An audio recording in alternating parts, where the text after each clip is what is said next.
Yeah, perfect. Yeah. Good morning.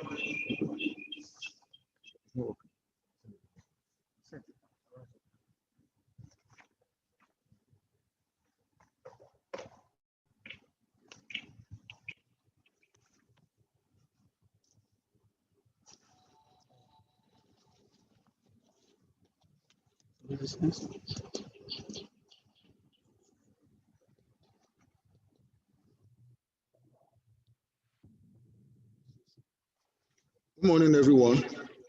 We are welcome to day 3 of this. Good morning, Prof.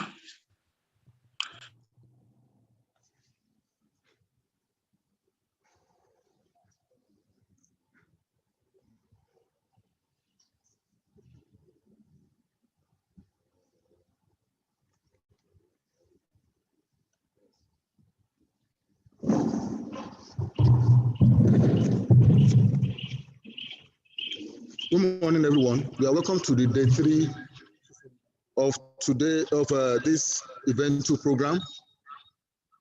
The program today is capacity building workshop, and we have in our midst erudite scholars to take the 2 topics we have. To anchor this program today, I want to call on the chairman of this occasion, Professor A.A. Adegbola. Professor Adegbola is a professor of civil engineering and the immediate past director of academic planning of this university. I also want to call on Dr. Rokpo Oyetunji, who is the rapporteur for today's program. So I will hand over the program to the chairman, who will eventually call on the speakers.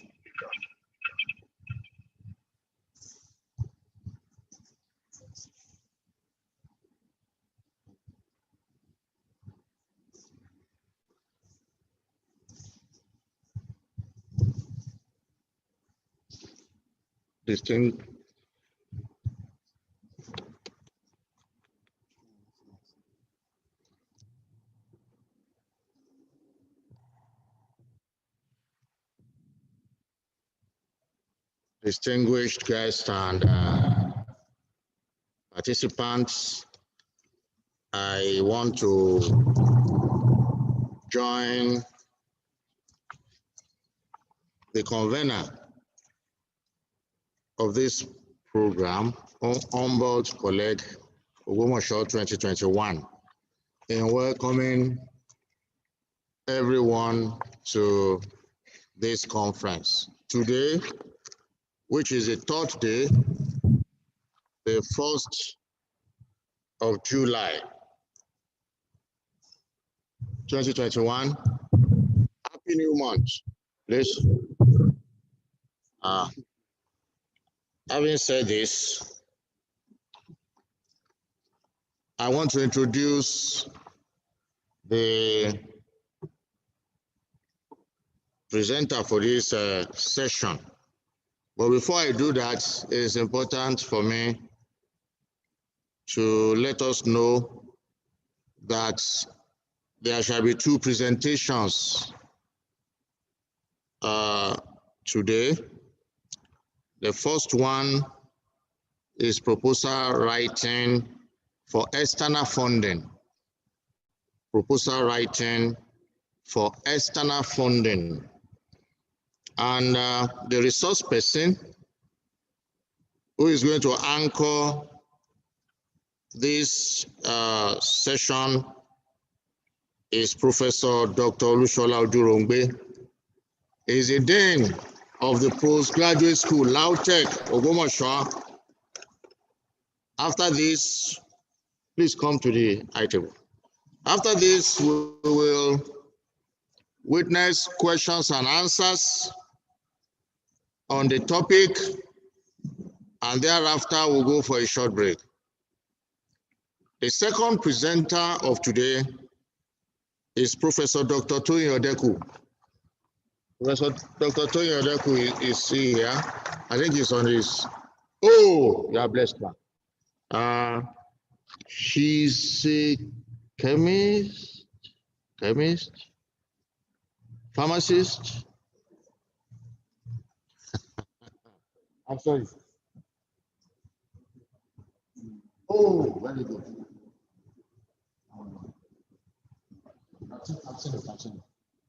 The dean of the Faculty of Pharmacy, University of Ibadan.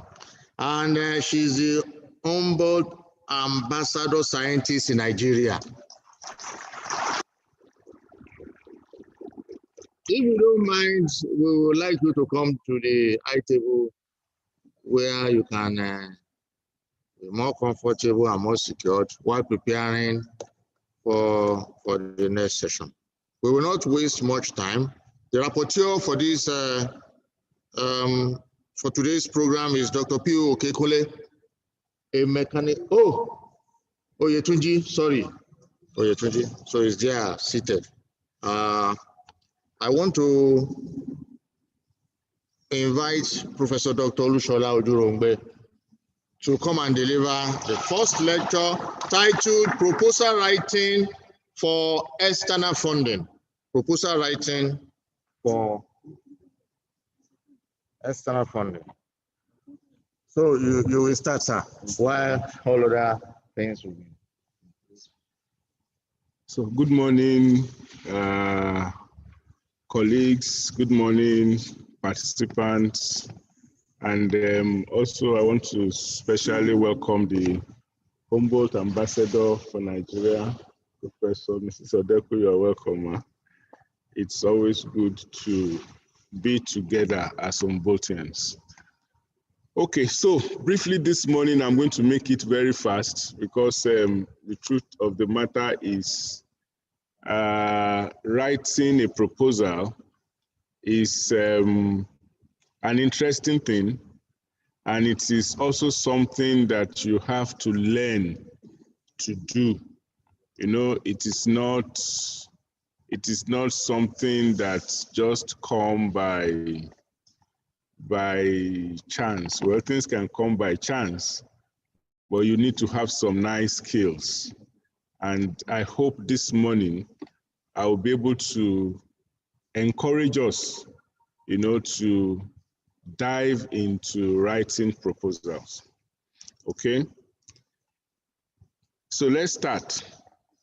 We're talking about funding, we are talking about grant, and I said it is a sum or a money that is given by an organization to a person or institution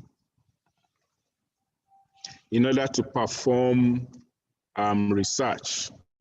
So when you are, so the first thing that must be on your mind when you want to write for funding, you know, the first thing is that you are not writing to enrich yourself. Okay, you are not writing because you are not writing a research proposal because you don't have money. Okay, you are writing a research proposal because you want to contribute to knowledge, because you want to do something positive. You see, I think this is also always very important because everything that you do, you must have the right motive behind it. We know, we have heard of many people that will receive grants and they will go and buy a nice car or go and buy a beautiful land to build, or more importantly, go and marry a second wife. So you need the right motive. So you must know that when you are writing for a research grant, you want to do science. You want to contribute to knowledge. So that must be the motivating factor. If you are wrongly motivated, you are not likely going to make much impact. There must be a test in you to do science.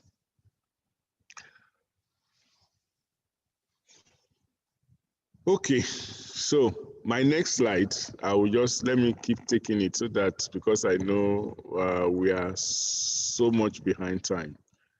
My next slide says preparing for funding. Now that you know that you want to apply for fund, okay, there might be many reasons why you want to have a fund or that you need funding for.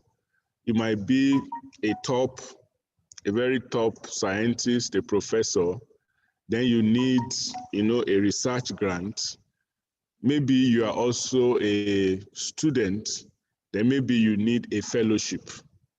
Okay, so you have to apply for research grants based on where you are, on the level you belong to. Okay, so in preparing for funding, the first thing you have to do, of course, you have to know the culture of your funders. Okay, what is their culture? What do they look like? Okay, you have to know their culture. Is it in science? Is it in arts? Is it in engineering? Okay, you need to know you need to know the culture of your funders. Very important. Know what they want. That is very important. Know their background. What do they want? It's very important. And so you have to look for funding that is within your area. So the next thing here, I said, you need to follow instruction.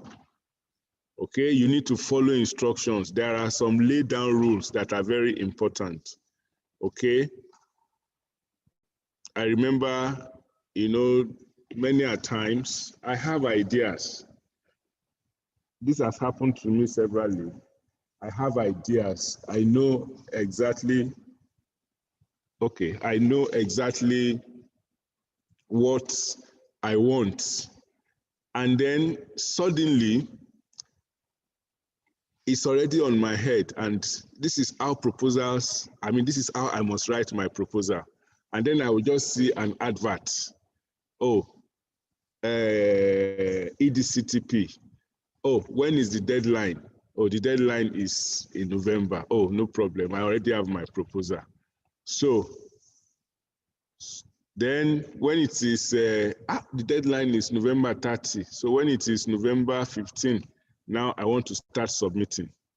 And then I opened it. I realized that it's a thesis.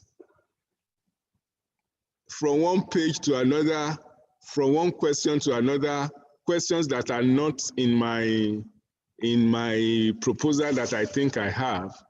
And then suddenly, here comes November 30, I could not finish.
Okay, so I have a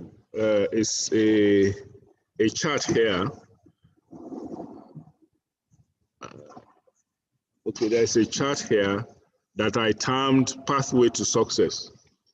Okay, and it says, so the pathway to success says start early.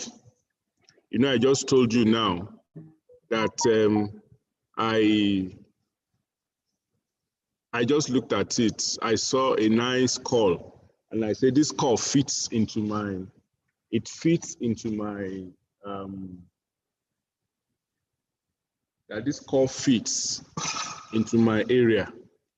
But I looked at it, oh, I can still make it much more later. So it's very important if you are, the next slide. Okay, so I say start early. Okay, so you have to start preparing very early. Okay, so the next one I said, you have to search for appropriate funding body. Okay, that I've also said earlier. And I said, formulate an hypothesis. It's always good, you know, at every time as a research scientist, you know, to always have something, you know, that is in your mind, you know, that you want to solve. It is very important. There must always be an hypothesis, you know, that you have. There's something that you want to solve. This is very important. Okay, and I said, define your studies. Okay, your studies must be well defined. You know what you want to do. Follow the rule. I've said that. You know, follow the rule of the funding body. Keep your proposal. Make it very simple. Don't make your proposal too complicated. Okay, keep it simple. It's always good to keep it simple. You look for a way. You look for a way to make it very easy. Also, maybe for a layman or for somebody that is not in your core, you know, to understand. So you want to keep it very simple, always. Okay? So it's also always very important that you share your drafts, you share your proposal drafts, okay, with colleagues. I expect many questions from here but let me quickly ask some of the questions because I realize that they're always afraid. When you share your proposal with people, you share your idea with people, before you know it, they can steal it. So it's also very important that you know the type of people that you share your thoughts with. There must be people that you can trust, your mentor that you know, these are people that I can trust, colleagues that you know that you can trust, okay? So that is very important. So it's good to plan. That is all what we are talking about. It is good to plan. And you must always be looking for an opportunity to submit a proposal. I submitted a proposal recently I submitted the proposal recently and I got the award, which would be funded for 5 years. And somebody said, when did you submit this proposal and you didn't tell me? I said, do you know how many proposals I have submitted before this one will come in? That if I tell you the number of rejection I have, you'll be surprised. You know, but that is the spirit. When you want to win a proposal, you want to win a grant, you must never be discouraged. Just keep trying. As long as you see it's from your area, just keep trying it. Okay, so the next slide. So I said here, what are the simple truths that we need to know? simple truth. Securing research funding support is always highly competitive. Okay, so that means you have to make yourself also very, very competitive. There are always more applications than available funding. That is the truth.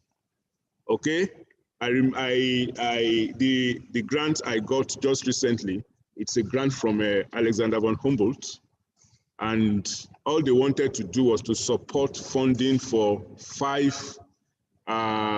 They have money to support establishment of 5 laboratories in the whole of Africa. You can imagine how many applications will come in, okay, in the whole of Africa, and all they want to do is to fund 5. So that is the way. In fact, for me, that was even a lot. Sometimes 2, only 2, sometimes 1.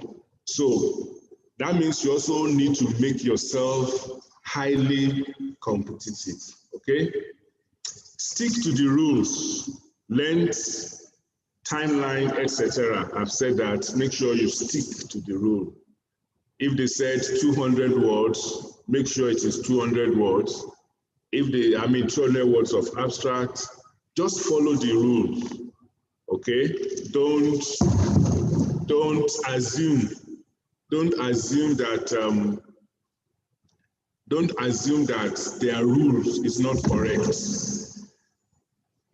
because there are so many rules. So you imagine that when you want to submit manuscript to a particular journal, you see how diverse the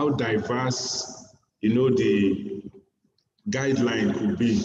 Some people will say you have to make it introduction, materials and method, results. Some journal will say no, just give us introduction, give us results. Your method, we are not really interested, just use it as an appendix. So don't say, why are they doing that? The rule is that it must be introduction, materials and method, and then you want to teach them, based on what you think is right. So stick to the rules, okay? So referees are volunteers and busy. They may also be close competitors. So this is very, very important because you're referees. So don't knock yourself out by not sticking to the rules, okay? Unrealistic proposals or claims are easily spotted by referees. Very, very easy, okay? Unrealistic proposals. There are some proposals that are not realistic. You know yourself, but possibly because you feel that, if I do it like this, I will get more funding. Maybe if I increase the number, if I do this, if I do that, it will increase the amount of money I will get. No, make your proposal realistic, make it, like something that people can follow. Okay, next slide. So I said basic proposal information. Just like I said, these are not, the most important thing is that you follow, the guideline. But normally, a good proposal will contain the following information. You have your title, you have a summary, okay, the summary of what you want to do, which will, the number of words will be dependent on what the funders want. You have your introduction, you have your literature review methodology, we called contribution to knowledge. This is very important. When you are writing your proposal, you have to look for a way. Most of the time, the funders will ask for this, but you have to look for a way to highlight what you think that your work is going to contribute to. Is it going to lead to a patent? Is it going to lead to formulation of a new drug? Is it going to lead to reduction in the burden of a particular disease? Is it going to? So it's very important. Okay, so I said, I just quickly want to go through what I feel you should be able to do. So title is very important. Okay, your title is very important. Your title is very, very important. That is like the gate, the door to your work. If your title is faulty, if your title is flat, if your title is not coherent, nobody will be interested in it. Okay, if your title is attractive, the reviewers, the referees, they will jump at it, they want to look at it. I give an example here. So I gave an example of a good title, Science Fiction versus Science Fantasy, Comparison and Contrast. That is a title. And your title must also try not to give a lengthy title, but the same title is what I've put down as a bad example. Look at it, a study conducted to compare and contrast science fiction and science fantasy in the urban and rural community of South Aba. You know, by the time the reviewer is reading that, is already tired, you know, because it's too long, it has too many informations. You know, you don't want to put in time, you don't want to put in, avoid putting dash in your title. If possible, I put in quote, if possible, avoid putting botanical names. If possible, in some cases you may not have a choice, but if you can avoid it, just to make your title, let your title be catchy. It's always very important. Okay, so I said summary is a very concise and comprehensive description of the study. Okay, presents virtually in an academic article, and the length is typically within 100 to 500 words. So it's always around that. And now this summary also is very important. You know, I must read your summary and be able to have a good understanding of what you want to do. So you have to learn the art of briefly in your summary, briefly introducing your work with maybe a problem, statement of problem. After a nice introduction, you throw in that statement of problem, and then after that you throw in, you know, the simple methods that you want to do, and you talk about the expected result, and then you talk about the impact that you have. Just very short, concise, beautiful, and then the referees will be able to understand what you want to do by just going through that. So after your summary, you want to talk about your introduction. This is also very, very important. Okay, the background is very important, the frame. Okay, you have to frame your research problem very well. You must identify a good problem, develop your hypothesis, and it also includes your aim and objective. Now, how do you get all of this? I don't know if sorry, I have to prepare these slides very late yesterday. But how do you get all of this? It's very important. One of the things that affect us in this part of the world is that we don't have the culture of reading. You know, we don't read articles a lot. That also includes me. You know why I say that? I know for many of my professors here, you know, it's not easy combining lecture with marking. At the same time, you want to do research, you want to be up to date and all of that. But I remember in those days when I was doing my postdoc, and the only thing I do was to do research. Every paper that is published in my field, every second I receive it and I read it. I don't have any other thing. Widings, you know, you just get it. So that helped me. And one of the things I do is I have an alert that gives me very important papers as it is being published. And when I see it, oh, I love this, I can archive it, I can read this, this will be very nice, this will help. It is only when we cultivate the habit of reading, I mean science now, it is when we cultivate that habit that we can actually get a good research idea. Because what you are doing is that you are filling in, you read and you see an area, oh, I can answer this question. I can do this, I can do this. But most of the time, what we do here that affects our ability to win research proposal is that we only copy. We copy what has been done, maybe in the US, and we say, okay, we want to do our own in Nigeria. And most of the time, the funders, they don't feel that this is novel. They will say it is not original because they will look at it. So what is the difference between human beings that are there, okay, in terms of genetics, then they feel that your idea is not novel. So it's very important for us to do that. So the next slide talks about the literature.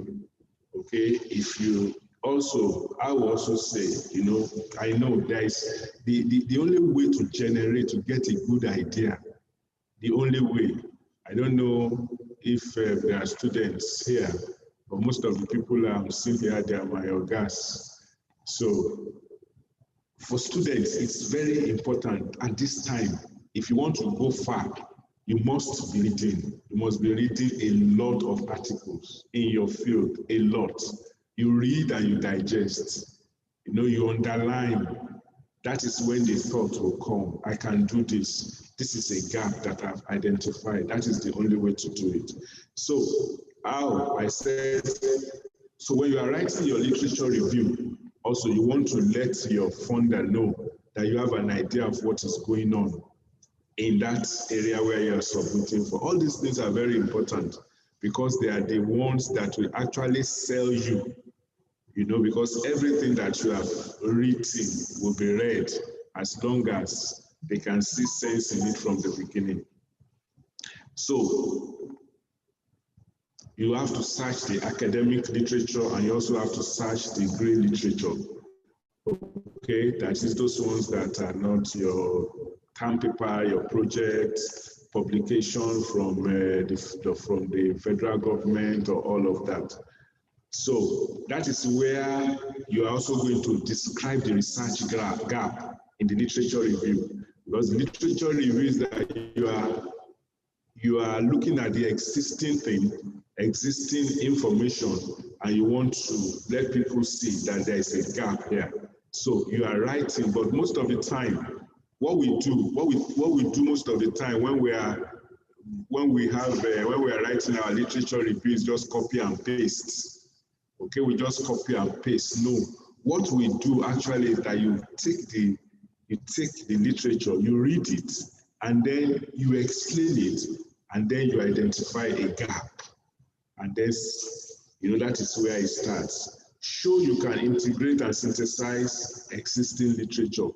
This is according to so et al., according to so et al., but this is not right. And then, this is different from what so et al. Said.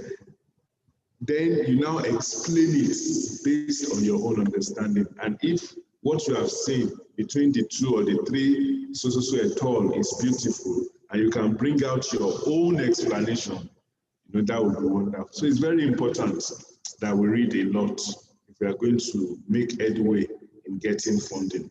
Nothing is perfect. Illustrate some potential issues you may encounter and how. Okay? So here you are trying to look at, okay, this may happen, but I'm hoping that this and this will be able to take care of that. All those will give you a nice literature. So I said avoid plagiarism. Very important. That's why I said most of the time when we think of literature review, we think it is copy and paste. But nowadays, plagiarism, that is copying and pasting without citing or without referencing the source, has become a problem. It's a major problem, and many people are losing their jobs, they are losing their certificates because of plagiarism. Okay, so plagiarism is a very, very sensitive thing. Don't copy and paste, even if you are going to reference.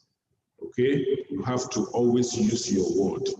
You get the idea, you translate it to your word, and you reference it. Okay, when you copy and paste and reference, it's still a crime. Okay, don't use it must not be word for word.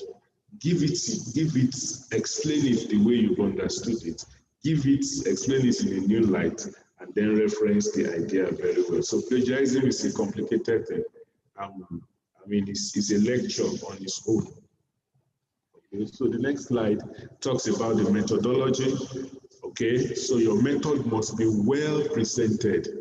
You know, I've said it the other time. Don't use too ambitious method because you think you want to impress the reviewer. No, use well-validated method, except if what you are writing about is method development. Okay, maybe your proposal is about developing a new method, then it's a different thing. But make sure that your method is good. Be sure that you understand exactly what you are doing. Okay, your research design, just a few examples that we have here: qualitative, quantitative, cross-sectional, or longitudinal. Are you using a primary or a secondary data? All this must be well presented. Your procedure must be logical. It must be logical and sequential. Okay, it must be logical. Materials that you use, like tools, instruments, equipment, must be well presented. Then key question is this, and you have to ask yourself also, that is reproducibility.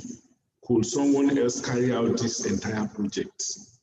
Okay, can somebody, is it something that is reproducible? If you do something, if you describe a method or you use a method, let's say you describe a method, for example, and that method worked perfectly, and it cannot be reproduced by another person, I mean, it can lead to a lot of complications. I've seen many papers being withdrawn because of that, many methods being cancelled, because it's only the author that can do it. And if it is only you that can do it, I cannot read what you have put down, repeat it, and it works the same way it worked for you, for me, then that means something is wrong. There's a manipulation somewhere. So your methodology must be a methodology that is reproducible. Next slide says anticipated findings and their significance. That is what you want to do. How will this project contribute to science, knowledge, or innovation? This is very important. Why will your proposal be chosen over others for funding? Okay, so you have to sell yourself. What makes, that is why it is not good to repeat what some other people have done. Okay, don't go into repetition. Read, and the only way you can know if your idea is novel. I remember there was a time I was so excited because I thought I have gotten a very novel idea, an outstanding idea, you know, and I started searching the literature. Before you know it, I saw it. And it was there that what I was so excited about was nothing new. And I would not have known that. I would possibly have said, this is the first report, or this is the first time this is going to be done. And then the reviewer will say, this one is from which planet? Okay, and that is all because, I mean, I didn't do my homework very well. So it's very important that you do your own work and make sure. And the only way to avoid that is to make sure that you are not missing anything in your area, in your field. You are not missing it. You are following the trend of things. A lot of things are changing. You are following it. Don't use an outdated method. Okay, don't use an outdated method. Methods are changing. Science is becoming very easy now. So the only way to do that, you know, is to follow it. In my area, for example, you know, in those days when PCR started, that is for molecular biology, polymerase chain reaction. this is it, or this is it, this is where science is. And gradually from there, we change. We said there is also what we call the real-time PCR. Okay, then talk about sequencing. And now even in sequencing, I remember when sequencing first came, that was Sanger sequencing. When you want to do sequencing, you know, where they will put the machine for sequencing. Maybe if we cut that one, we call this place like this. You call it sequencing room. When you enter the place, you will see everything like this, you know, and suddenly we have NGS, new generation sequencing, and then it's just a box like this, you know, a box like this. So can sequencer be this small? What is happening? You know, everybody key into that new generation sequencing. And now we have what we call a nanopore. A nanopore sequencer is not even as big as my phone is bigger than it. I just sit down in my office, plug it to my computer, put my sample on it. It will give me millions of reads, and then I will just be battling myself with bioinformatics. So it's very important that we are up to date in our field. That is the only way we can compete very well. Okay, so another thing, next slide. Another thing that is important, this is also very important, your budget and timeline. Your budget and timeline is very important.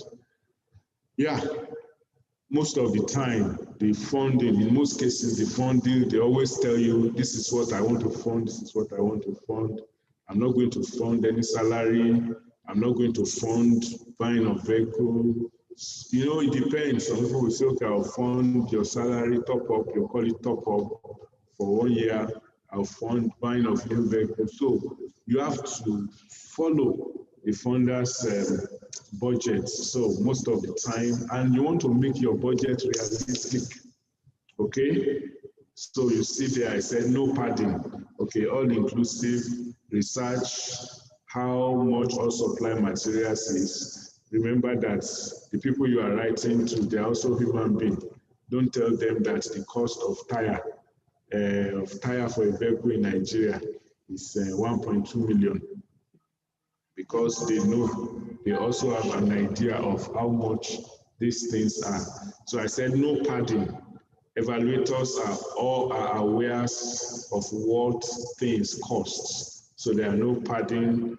Okay, you can include student charges, higher supplies, travel costs. So that, I say, depends on what, you know, your funders want. So I said the proposed timeline.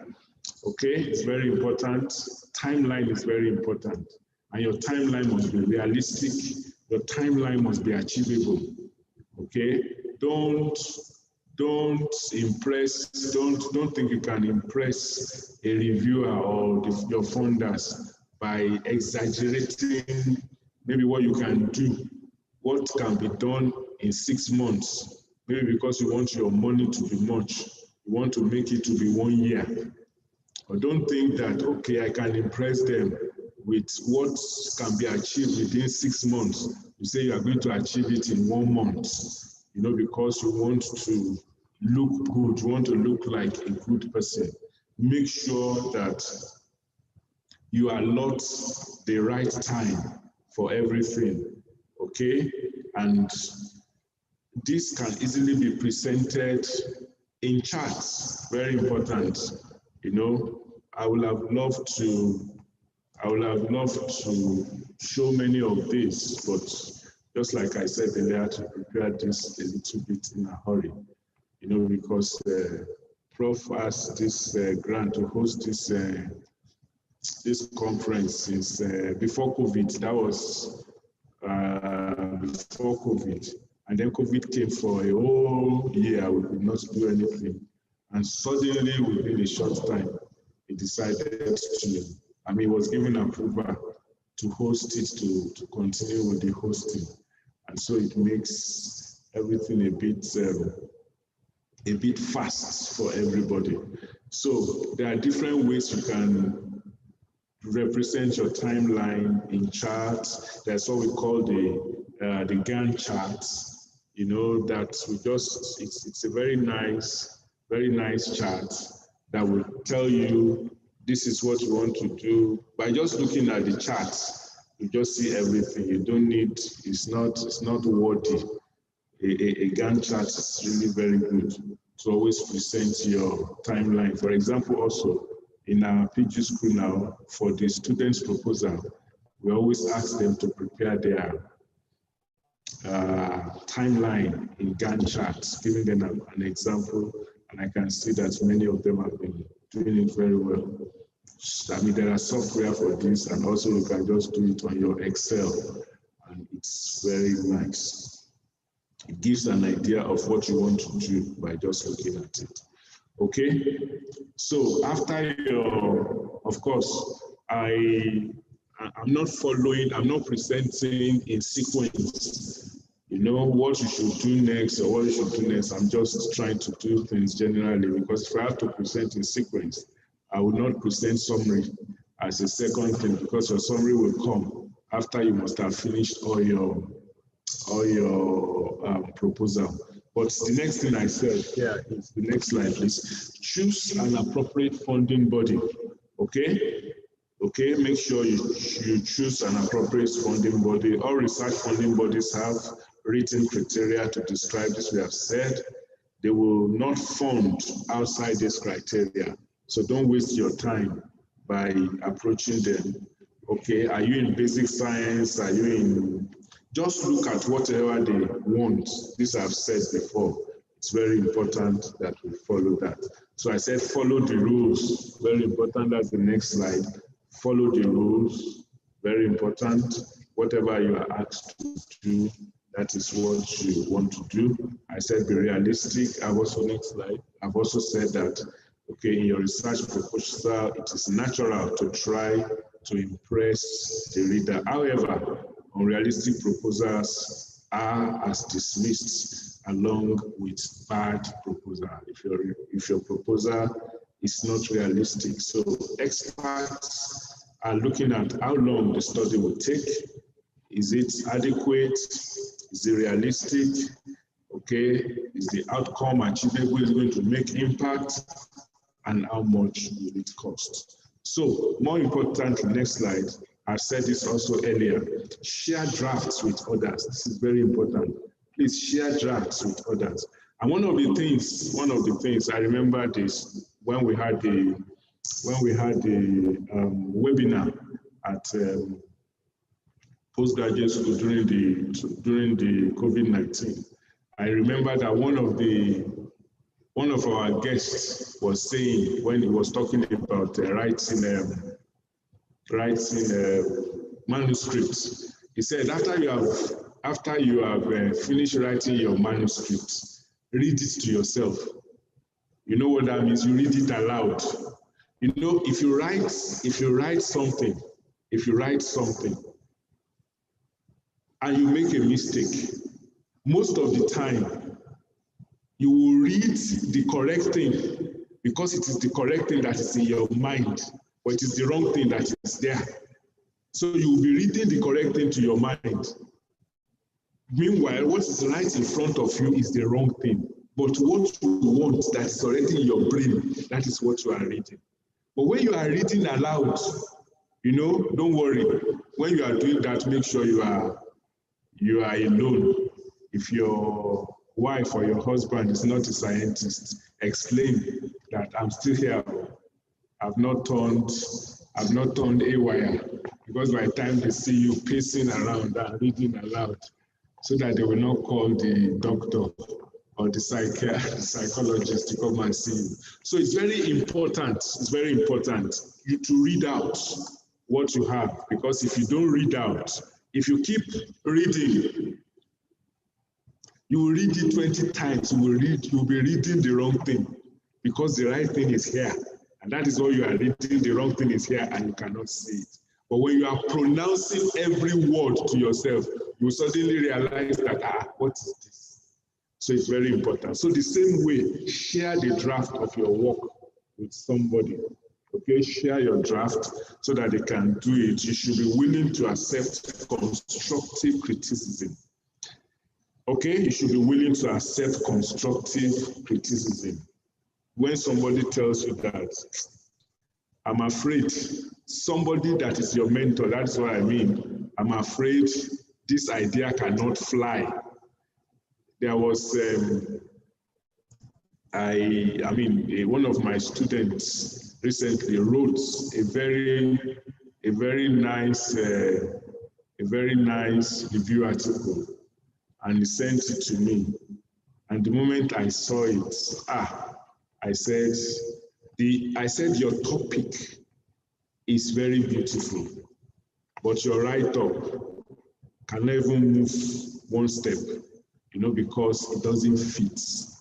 Go and rewrite it. And we should be able to accept criticism, because that is the only time it can fly. So that means most of the time I have partners that I send when we want to write something, they send to me, I send to them, and we criticize one another. This is not good. Have you read this? We serve as reviewers for ourselves, before it goes out. And most of the time, of course, when it still goes out, it's going to be battered. But at the end of the day, we are certainly going to scale through. Okay? So share your draft. So I started also with this next slide. I said, this is very, very important. I can say this many times, and many times again. Please make yourself competitive. That is the only way you can get it. Read, and read. But make sure you are reading good articles. Okay? There are so many articles now that we call what do we call it now? Predatory. Okay? Predatory. Don't bother yourself. Don't waste your time. Well, although sometimes I've seen this, okay, there could be some good ideas there. Let's be sincere. Some people just publish there because they don't know. But most of the time, because it's not going through review, you submit today, they give you acceptance tomorrow. It's always full of errors, typos, problems. We run a journal in my faculty in which I'm the editor-in-chief. Someone sent an article to us recently, and I sent the article to reviewers to help us look at it. And maybe about 3 or 4 days later, the person now wrote to me and said, please, I want to withdraw that article, because she just realized that she sent it somewhere. She has sent the article somewhere, and she didn't hear from them. She didn't know anything. And somebody just told her now that the article is already published. So I said, well, it is good. We have to withdraw it here. So these are not the kind of journals. These are not good journals. When you have to search. For example, now for our PG school students, what we said is PhD students that you must publish at least 2 articles before you graduate. But these articles must be published in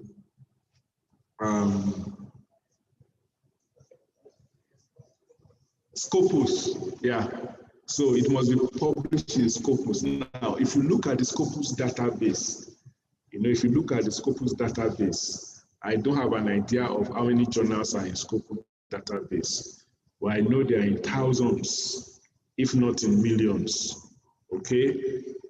Well, let's say in thousands. Okay? So certainly you will have your field, and these are bodies that are strict on accepting journals into their database. So it's very important to do this. So, and then we also encourage institutional-based journal. They always strive to do the best. So please make yourself competitive. present and publish the results of your own research. That is what increases your visibility. So just like I said, please don't publish your research article in predatory journals, please. For the sake of promotion or for the sake of wanting to have a lot of articles, don't publish. There is no funding body. You know, I remember there was a time I was discussing with someone, my partners in Germany, and we were discussing, and he just asked me, said, who is the most, tell me the name of your department. And I told him the name of my department. I never knew. As I was telling him, he was just searching, he was just using that keyword, you know, to search in Scopus to see what activity is going on in my department. You know, he was just searching or just searching. He said, I'm not seeing much. He said, it's just you. I could see, who is your mentor? Okay, but he has not been publishing now, you know. So when you make yourself visible, that is, make sure you put yourself in a very good journal. And one of the things that we do for some of us now, and I've learned about predatory journal. What people now do now is to fragment. You know, you want to fragment your results so that you can publish them in many. That doesn't count anything. You know, there's a way people look at journals rating now. When you put your journal in one article, I mean, there's a particular journal that I am aiming for. I always make it, I mean, I joke about it. I say, if I publish in this journal, I will retire the second day. I don't need anything again because I know what it means to publish in there.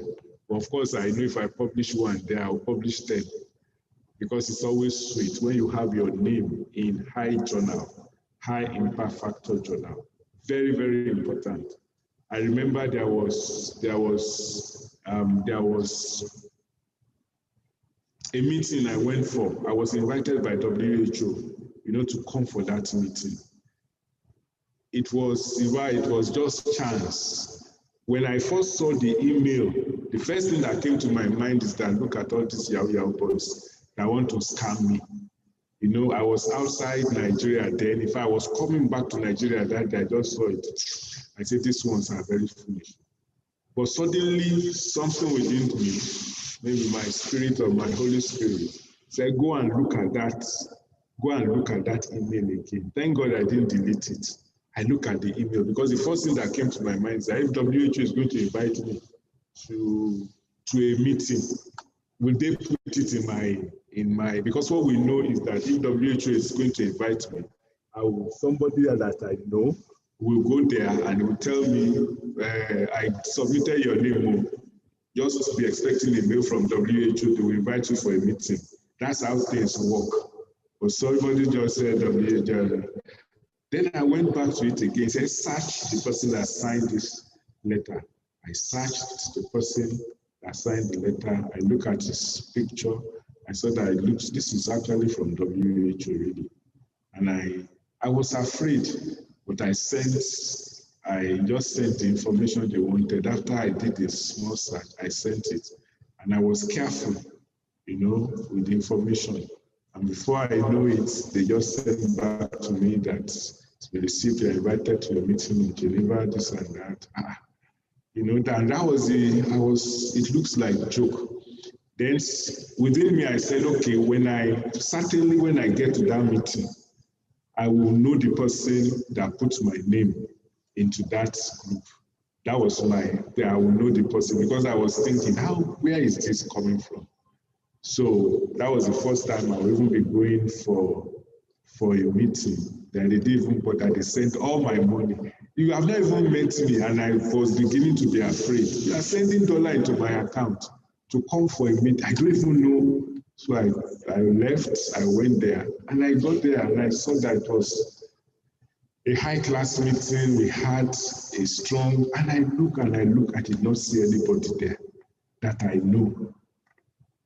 I didn't see anybody. Then I realized that when we started the discussion, I suddenly realized what happened. I published a very good paper in that area where we are having the meeting.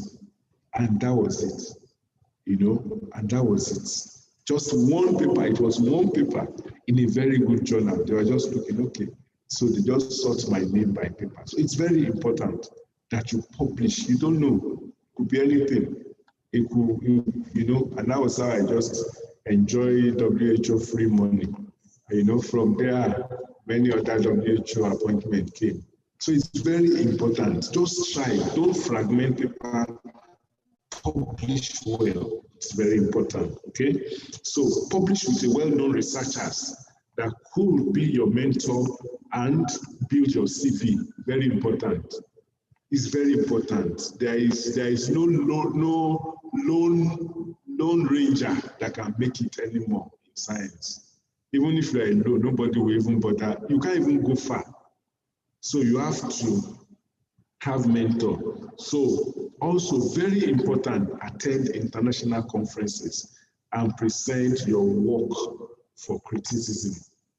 Okay, very important. Let people criticize your work. Don't be afraid.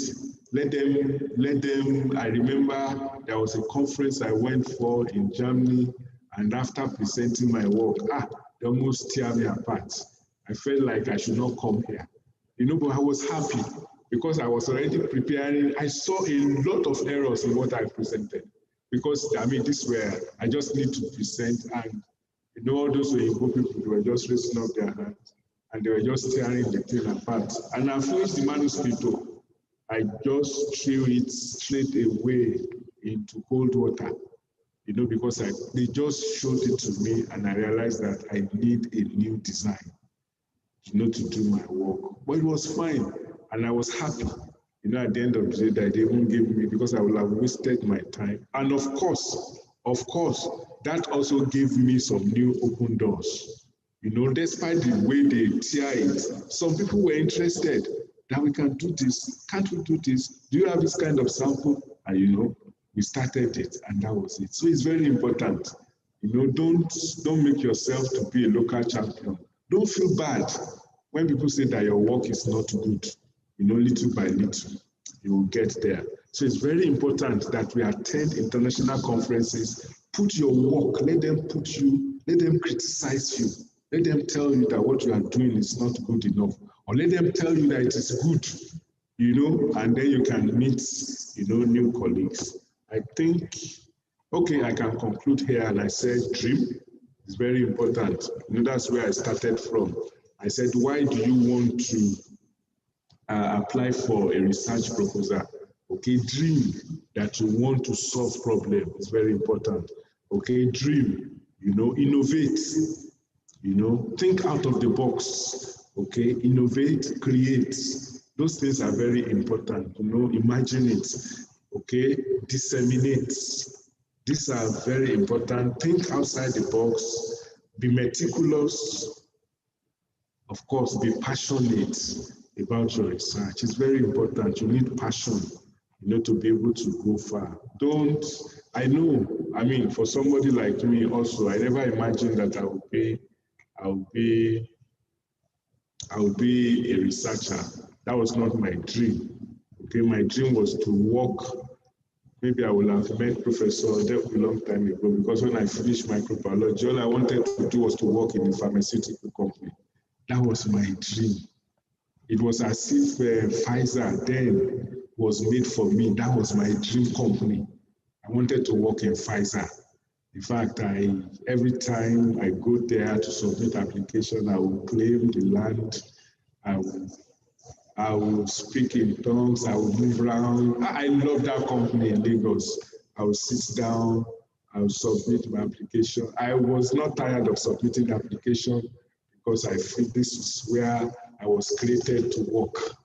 And then suddenly along the line, it started going down, and then the opportunity to work in LAUTECH came, and suddenly I realized that research is quite interesting. And thank God for the people that welcomed me to LAUTECH then. That's when I first heard the term, publish or perish. What is this one? Publish or perish. And I realized that, okay, I can actually make an impact. Okay, so suddenly I realized I love the job. I have passion for it, and I was doing it with all my heart. Okay, so it's very important that we have all of this, and I think I will be happy to take questions from here. Thank you very much.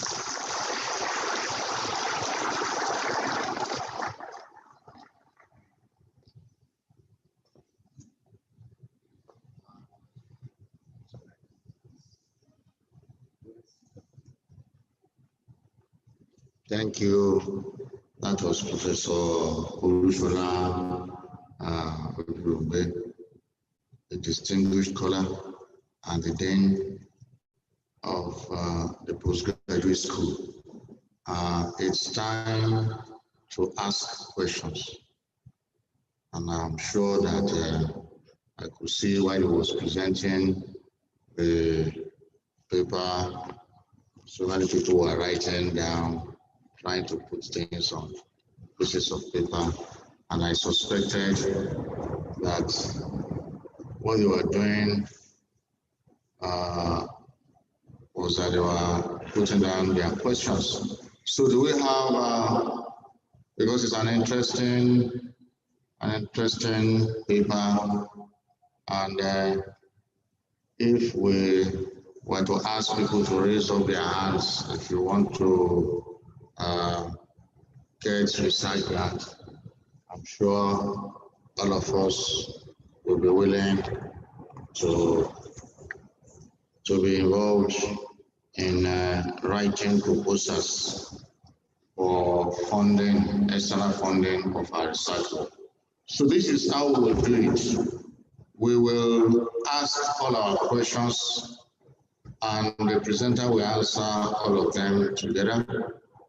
And immediately after that, we will take the second paper before we go for tea break. So questions. Number one, I'm seeing only one person raised. Number two, number three.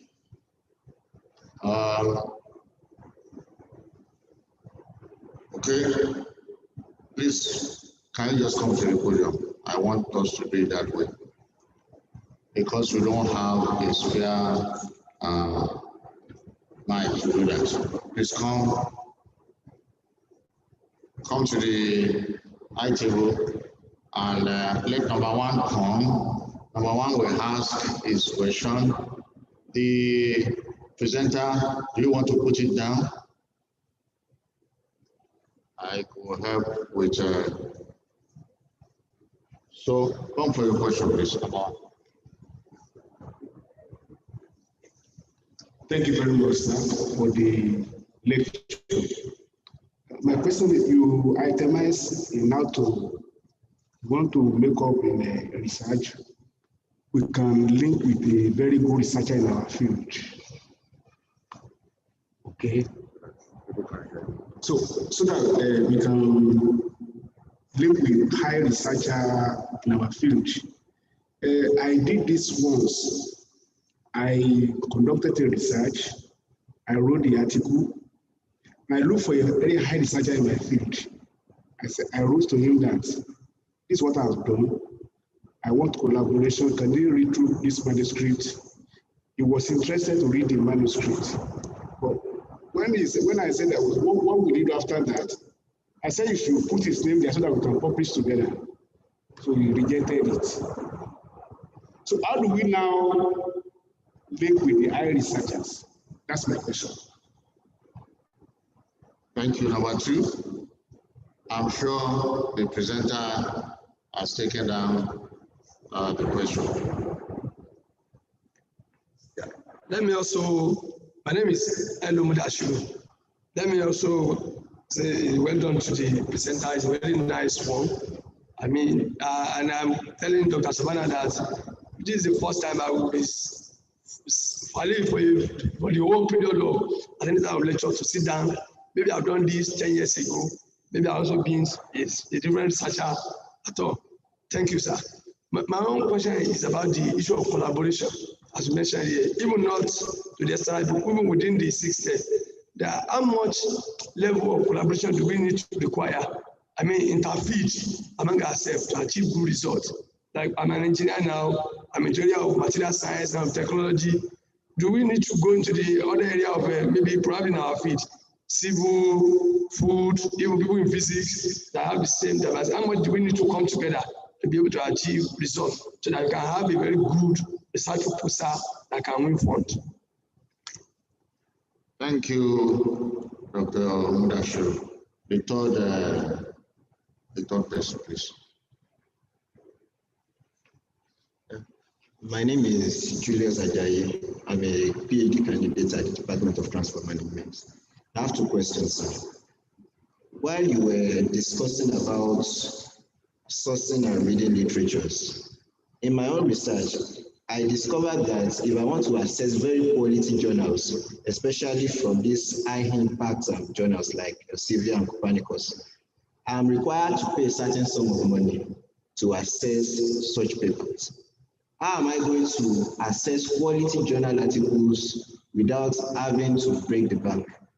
And 2, this is more or less like asking for a clarification, a confirmation. I've been told that if I have to publish in quality journals, I might not need to pay. But the practice around here is that we are required to pay money. Is it true that to publish in quality journals, we don't have to pay money? Thank you. Thank you for that question. I want to add a 4th one. The 4th one is coming from me. And I want to believe that I also have the right to also ask a question. My question is coming from the background. I'm an engineer professor A. Adibola, a civil engineer by profession. And very many years ago in this institution, I remember that someone got a research fund to plant cassava and to do some kind of research work on cassava. I think the fund landed at the university bursary, and they had some very serious challenges that I think it was when farmers were supposed to be harvesting cassava that they gave them money to plant cassava. So how do you overcome challenges that has to do with funding agencies, putting your money in the hand of bosses of universities? Professor Dr. Turongwe, please, you have the podium.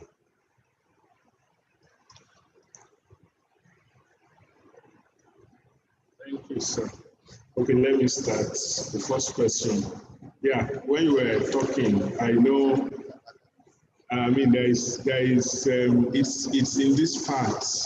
It is in this part of the world that we put our names on paper because we are friends. You know, because it's my friend, I want to help him. I want to do that. The moment you were talking, I know if it is a well-established, even within my lab, anytime I travel, there must be a reasonable, you can't have, most of the time, you don't have your name on a paper because you help me to read it. Okay? And a good scientist also will not take that.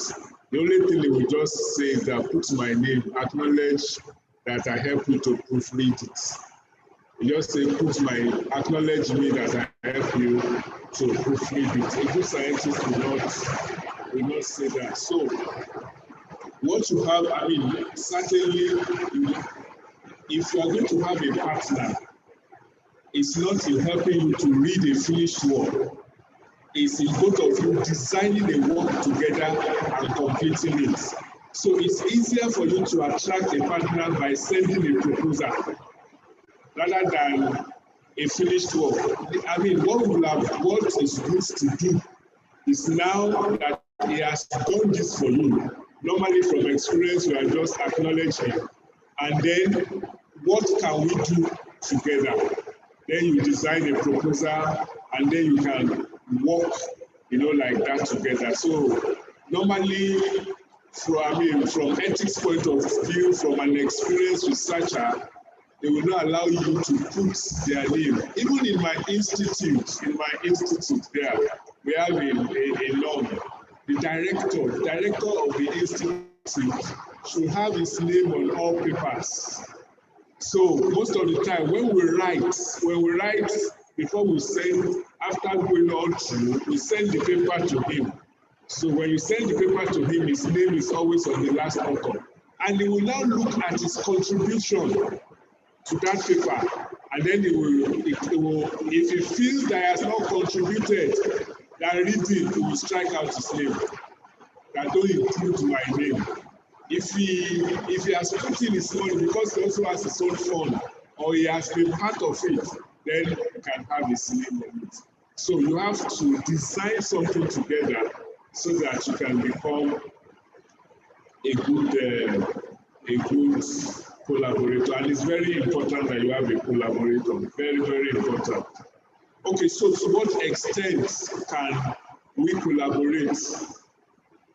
Collaboration is as far as we can, as long as it is relevant. Not even within, your collaboration should go beyond being engineer, food science.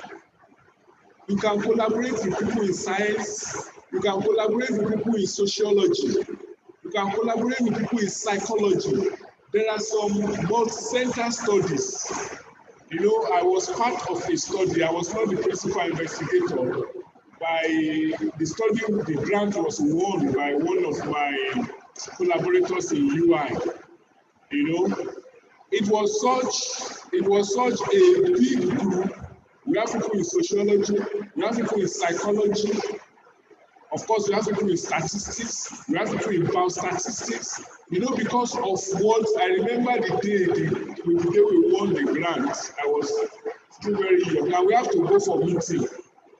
When we sat down at the meeting like that, I said, so this is all of us that when they write the names like this, I was just coming into the grant as a molecular biologist. So that is how it works, and it was such a big thing that everybody contributed their quota to have that big thing.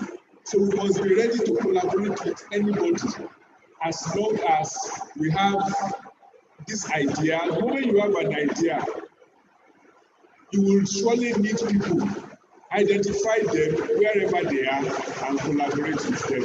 So there must not be a limitation to your collaboration.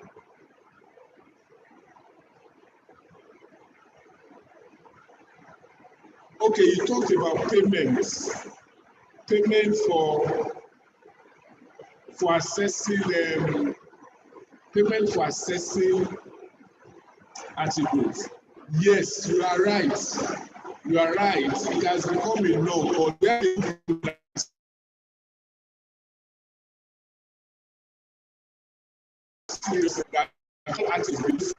in those days, I don't know if we still have it. WHO has a website. They used to have a website. I don't know if it will cover transport, but I doubt it, because WHO will have to be something that is health related. They call it HINARI. Now, this HINARI is like a database for African researchers, okay? Because they know that they cannot afford to pay for every article. So many of the paid articles were made available free for them. Now, that is also a good work for collaborators, what you have just said. Because what you have said is also applicable to me. There are many times that I want to access a particular article and I will not be able to do it. asking me for payments, I have some passwords that I can use. Sometimes it will work, sometimes it will not cover it. But what I always do when all hope is lost is that I will just send the link to my collaborator abroad, because they have paid for all of this. Anytime, and that's one of the things I do anytime I travel out. You will not even know that all this, it is only when you get back to Nigeria that you will know that you have to pay for that article. Because when you are there, when you click it, it just goes straight to the article. You will not even know. It's because the institution has paid for it. But when you get back to Nigeria and you click the same link, it will say pay $30. You'll be wondering, is it not the same article that So I hope that one of these days also we will get there, because all of these things are supposed to be paid for by the institution. There's what we call institution subscription, that can be paid. So all I will encourage you to do is that there are still many articles that are free. We are all in that shoes. And there is also there is a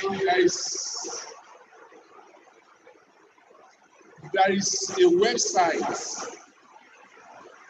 Now, this website, what they are doing actually is that, sincerely, I don't know. Let me be sincere. I don't know if it's what's the right word to use now. I don't know if it is right. Let me use it like that. I don't know if it is right or wrong. But we have this body that are fighting this war, that articles should be made freely available for everybody to read. So they created a website. You can write it down. SCI-org.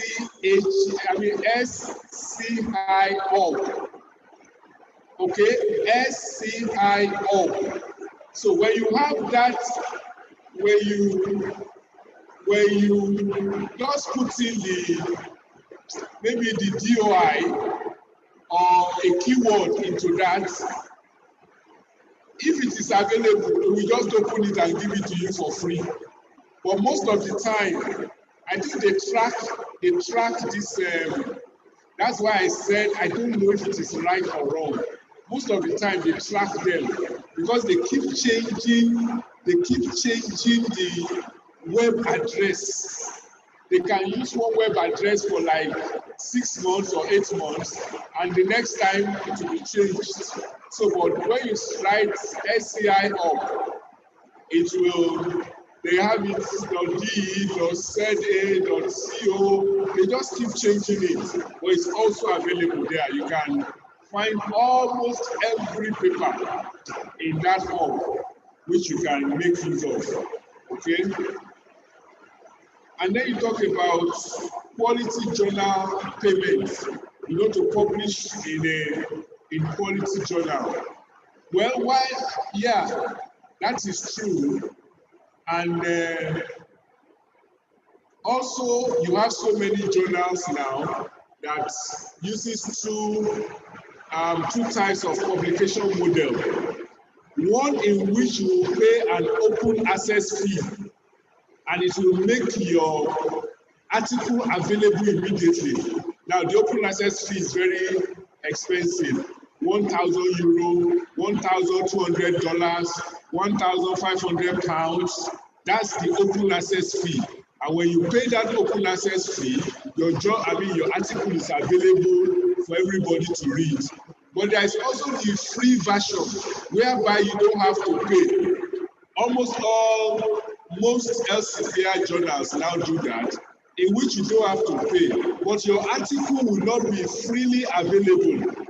Okay, your article will not be freely available, and those are the articles that you are buying because the author did not pay the what do you call it? The APC, the APC charges. Okay, so those articles will not be available. So it is the reader that will pay for it. That is what they are doing. Okay, but now that payment is also for a limited number of time. So maybe after about 1 year, depending on the article, some 1.5 years, some 2 years, some up to 5 years, they will now make the article freely available. So I will encourage you to choose. That's what I do. That is what I do. I always choose the other version in which I don't have to pay. Of course, you will be able to read. You will be able to read my abstracts. So if you are interested in it, you can pay the journal if you like. And that is one thing. The people that you actually want to read the article, they will have access to it. That same article, if I go to Germany or to US, I will click one click and I will open it without paying anything. And that is why it doesn't really matter. It only matters for us here that cannot afford, to pay $30 or $20 to read the article. So I will encourage you to choose that. And of course, also, when you have a good collaborator also, in recent times, I have also been choosing the open access one, but I'm not the one paying for it. My collaborators are the ones paying because they also have institutional payments. So all I have to do is when I use my LAUTECH address, I will use the German institution address, and that also gives me the rights to publish because they have already paid for it. So it's a free gift. So when you have a good collaborator, this will be very, very easy. Sorry, Prof. Papa, you were talking about bursary. Sorry, I need to text.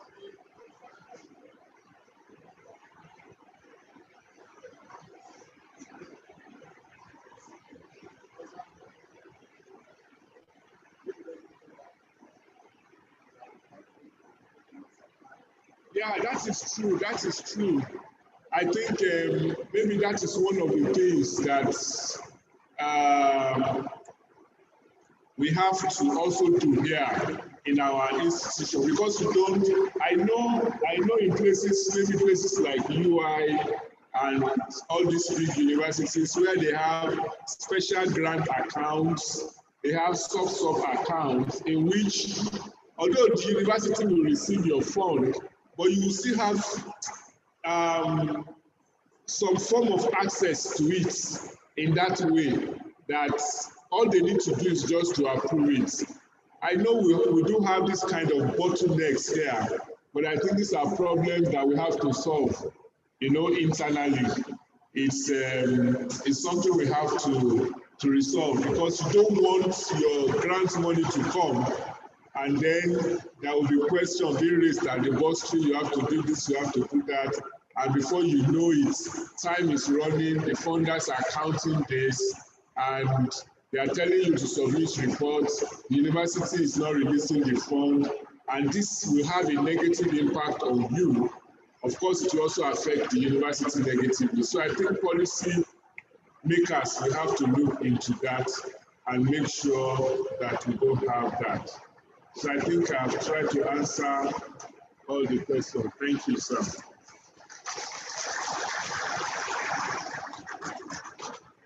I want us to clap more for the last presenter, Professor Ushola Jurungwe, again, was very useful. Now we will welcome the second paper, and then after the second paper, we also have questions and answers before the break. The next presenter is Professor Dr. Tuyin Odeku, the Dean of the Faculty of Pharmacy, University of Ibadan. She will be delivering a paper that is very important to us, just like the first one. And it has to do with how to apply and possibly win that and ADH fellowships. I remember when I was younger than this, I tried to GAD several times, until I was told that I was above the age for when that, and I believe the next presenter will be will be talking to us on how we can apply when that and AVH fellowships. I want to welcome Professor Dr. Tony Odeku. Let's clap for her as she's coming to the program.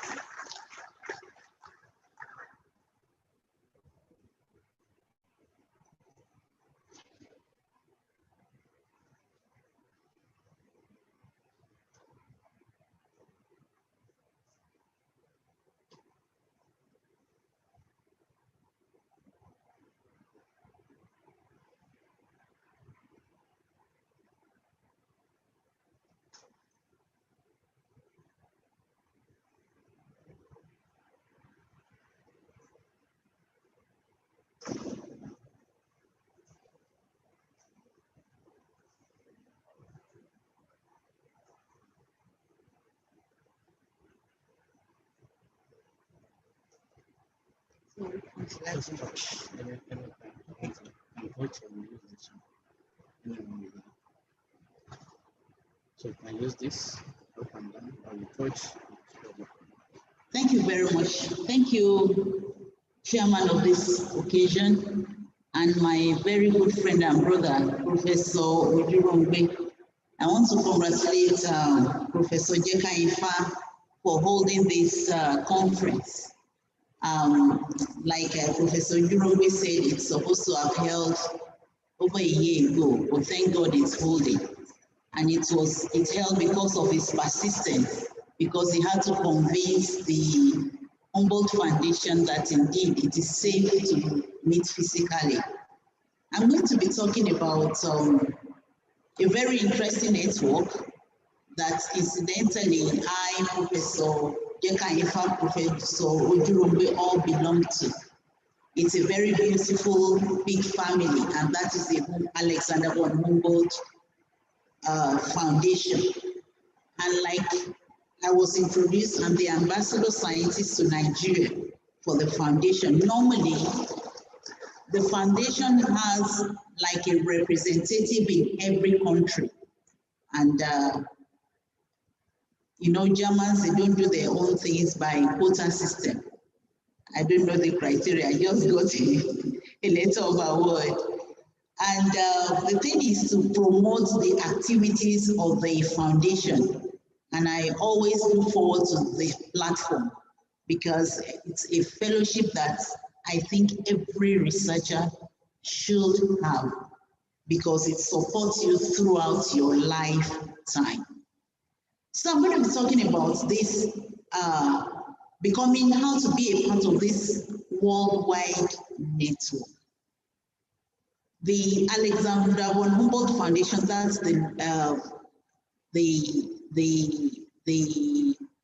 what is used to promote it, connecting academic excellence worldwide through knowledge transfer, cooperation at the highest level. I will also, during the course of this talk, presentation, talk a bit about the DAAD, the German Academic Exchange Program. And I want to know how many people are students. If you're a PhD student, master student, 2, 3, okay. So majority are experienced researchers. So I'll try to balance the two because while DAD cater 80% for experience, for masters and PhD, I think it's about 90%. They have a catch for experienced researcher, and also they have alumni activities. For the Alexander von Humboldt, it's more of postgraduates and experienced researcher. That is, so by the time you have both, I tell you, you are okay throughout your career. Incidentally, Professor Jeka Ifa is one of those very fortunate people. Historically, the Alexander von Humboldt Foundation is named after a man, Alexander von Humboldt, who lived between 1769 and 1859. He was a very, a researcher and an excellent research scientist that taught through his activities, he was able to connect the world. He was a world traveler, well traveled. And so the foundation was established in 1953 and named after him. With his philosophy, you know, they looked at what he believed in, those things he believed in. So it was based on this philosophy that this foundation was established, and it is funded directly by the German government. The headquarters is in Bonn, and it's an international network for academic cooperation. And so last week we had the annual general meeting. It's usually a yearly event where all the scientists are celebrated. And last week, I think there were about, the second time we are having it online, there were about over 6,000 participants that watched and all that. But usually, if not for the lockdown, as many as are in Germany will participate, and it's usually a time when awards are given and prizes. So it's a network that you just feel connected one way or the other. And this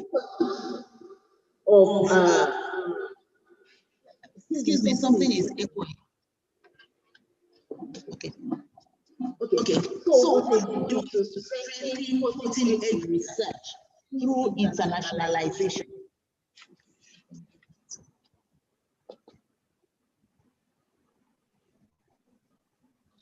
And they do this.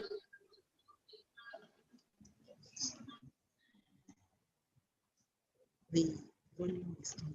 I think it's okay. Hello. Okay. You know, we are learning with technology. So they promote academic excellence, and it's part of what they do is to bring different cultures together, you know, people from different parts of the world, and they connect them with researchers in Germany to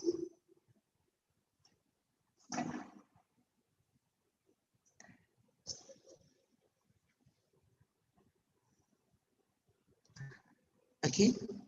So the principles of the foundation, usually their selection is based on merit, is on academic excellence. There are no quotas. No quotas for country, no quotas for disciplines. What the motto of the foundation is that they sponsor people and not projects. When Professor Jurongbe was talking earlier, he was talking about building a track record in your publication. They don't want to know how fantastic or how huge your project is. They want, number one, they will also look at that, but they want to look at you as a person, as a researcher. What are the prospects? Because they do not want you to, them to sponsor you as you go to Germany, you spend the next 12, 18 months, you drink tea, enjoy the sightsee, and come back. They want to develop you. So it's usually, it's focused on the researcher. And the beautiful thing about the Alexander von Humboldt is that you are free to choose your research topic. You are free to choose your hosts. It's very flexible. And that's one of the best things about this. And the foundation also provides equal opportunities for women. And I always encourage women to apply for this grant. Why? As a woman, if you're on Alexander von Humboldt Fellowship and your husband accompanies you, you will get spousal allowance. Your children will get their own allowance. So you are paid as if, you know, so it's sort of out of all the fellowships, including Fulbright, there's no other fellowship that is as rich and robust as the Alexander von Humboldt Foundation. So like Professor Jurongbe said, it's not only about the research, you also get some change in your pockets when you are coming.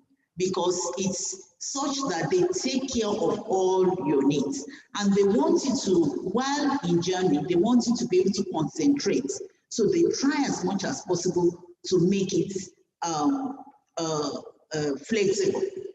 And then sometimes you can disrupt the fellowship. For instance, you can apply for 24 months if you want. You can say, okay, I'm spending 12 months now. I'm going to spend the next 6 months in another 2 years. It's flexible. Or you want to take a break in between, it's very flexible. And then, of course, they offer counseling and they provide information. They support you throughout. And for instance, when I went to Germany, I went with my young children. My husband did not go with me. He was coming and going throughout. And of course, they supported. In fact, they were ready to do more if I ask. So you can also combine that. And then okay, I'll talk about that. Because there are very few women, they always encourage women to apply. And it's part of, I have one of the networking award I got recently from the foundation is to promote mentoring of women in academia. So they encourage women. Normally, the money for the funding of Alexander von Humboldt Foundation is in the German budget. Last year in 2020, the budget was about 145.5 million euro. So it's financed by the federal government, and that is the distribution. It's from all from their foreign office, from the Ministry of Education. They bring the fund together to sponsor research. And the location for the fellowship is usually Germany. And you can see the landscape, the research landscape. Germany is one of the richest countries in terms of research. They have universities, institutes, centers, and so on where you can. So, and that is why you have a very wide range where you can select from. There are approximately about 100 universities in Germany, and they carry out research in all disciplines. About 86 Max Planck Institutes. Usually Max Planck Institutes carry out basic research in natural science and bioscience, but sometimes they do some work in humanities and social sciences. There are Fraunhofer Institutes, which is mainly with applied research, Helmholtz centers, and then Leibniz Institutes. So usually you have the flexibility. You can choose any institution. You can choose any researcher. Okay, and then the opportunity, the sponsorship opportunity, they offer a wide range of sponsorship. And the sponsorship is not only for foreigners, there are sponsorship also for Germans. For instance, as a Humboldtian, I can host a German colleague for research in Nigeria. They will also sponsor that. Okay, and each year more than 700 prestigious research fellowships and awards are given annually. But the question is, what percentage of it comes to Nigeria? I'll show us the chart. So they offer flexible sponsorship and at different stages of career. So you have the opportunity of being mentored by excellent researchers. I'm going to talk about some of their key funding programs. There's the postdoctoral research fellowship, which is up to 4 years after the completion of PhD. And in fact, the award can be given once you have submitted. Usually it takes about 4 to 6 months for the selection to take place. I'll take us through the process. So you can, if you are towards the completion of your PhD, for instance, you have registered your title and you are waiting to defend, that is a good time to start. Okay, by getting a host, submitting your proposal. All they want to do is to ensure that, yes, by the time you are taking up the fellowship, you have rounded up. Okay, so, and usually I'm not going to talk about the one for academics from Germany, but for the academics from abroad, from Nigeria included, there's for the postdoctoral fellowship, there's the Humboldt Research Fellowship, and there's the George Foster Research Fellowship. The George Foster Research Fellowship is for developing countries, excluding China and India. So usually, as Africans, we stand a better chance because you are now competing with those from developing countries. That does not say you cannot compete with the Humboldt Research Fellowship. And sometimes the foundation will even advise you, especially if your proposal is related to development. Do you understand? If it's related to a problem in a developing country, they will advise you to apply for the George Foster Fellowship. Because that way we are competing with your peers. There are certain things they are looking for. That is the relevance to your country. Okay? And then there's also the Experienced Researchers Fellowship, and that is up to 12 years after completion of your doctorate. And usually, why I say for women, they look forward to having women is that they will take 2 years out of your experience for each child you have. Okay, for instance, if I finish my PhD 12 years ago, I can compete with someone that finished the PhD 6 years ago because I have 3 children.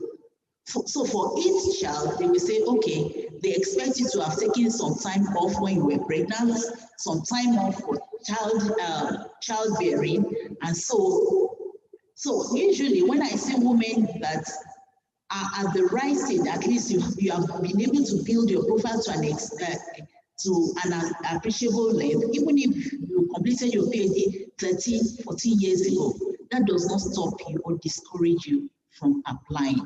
And usually the good way to do it is just to send a mail to info.avh and explain yourself. I'm interested in this fellowship. I've taken out time for childbearing and this. I finished my PhD. Am I eligible? You have registered your presence. So what they will do is to know that, yes, indeed, you are motivated to apply. So they will often want to encourage you to do so.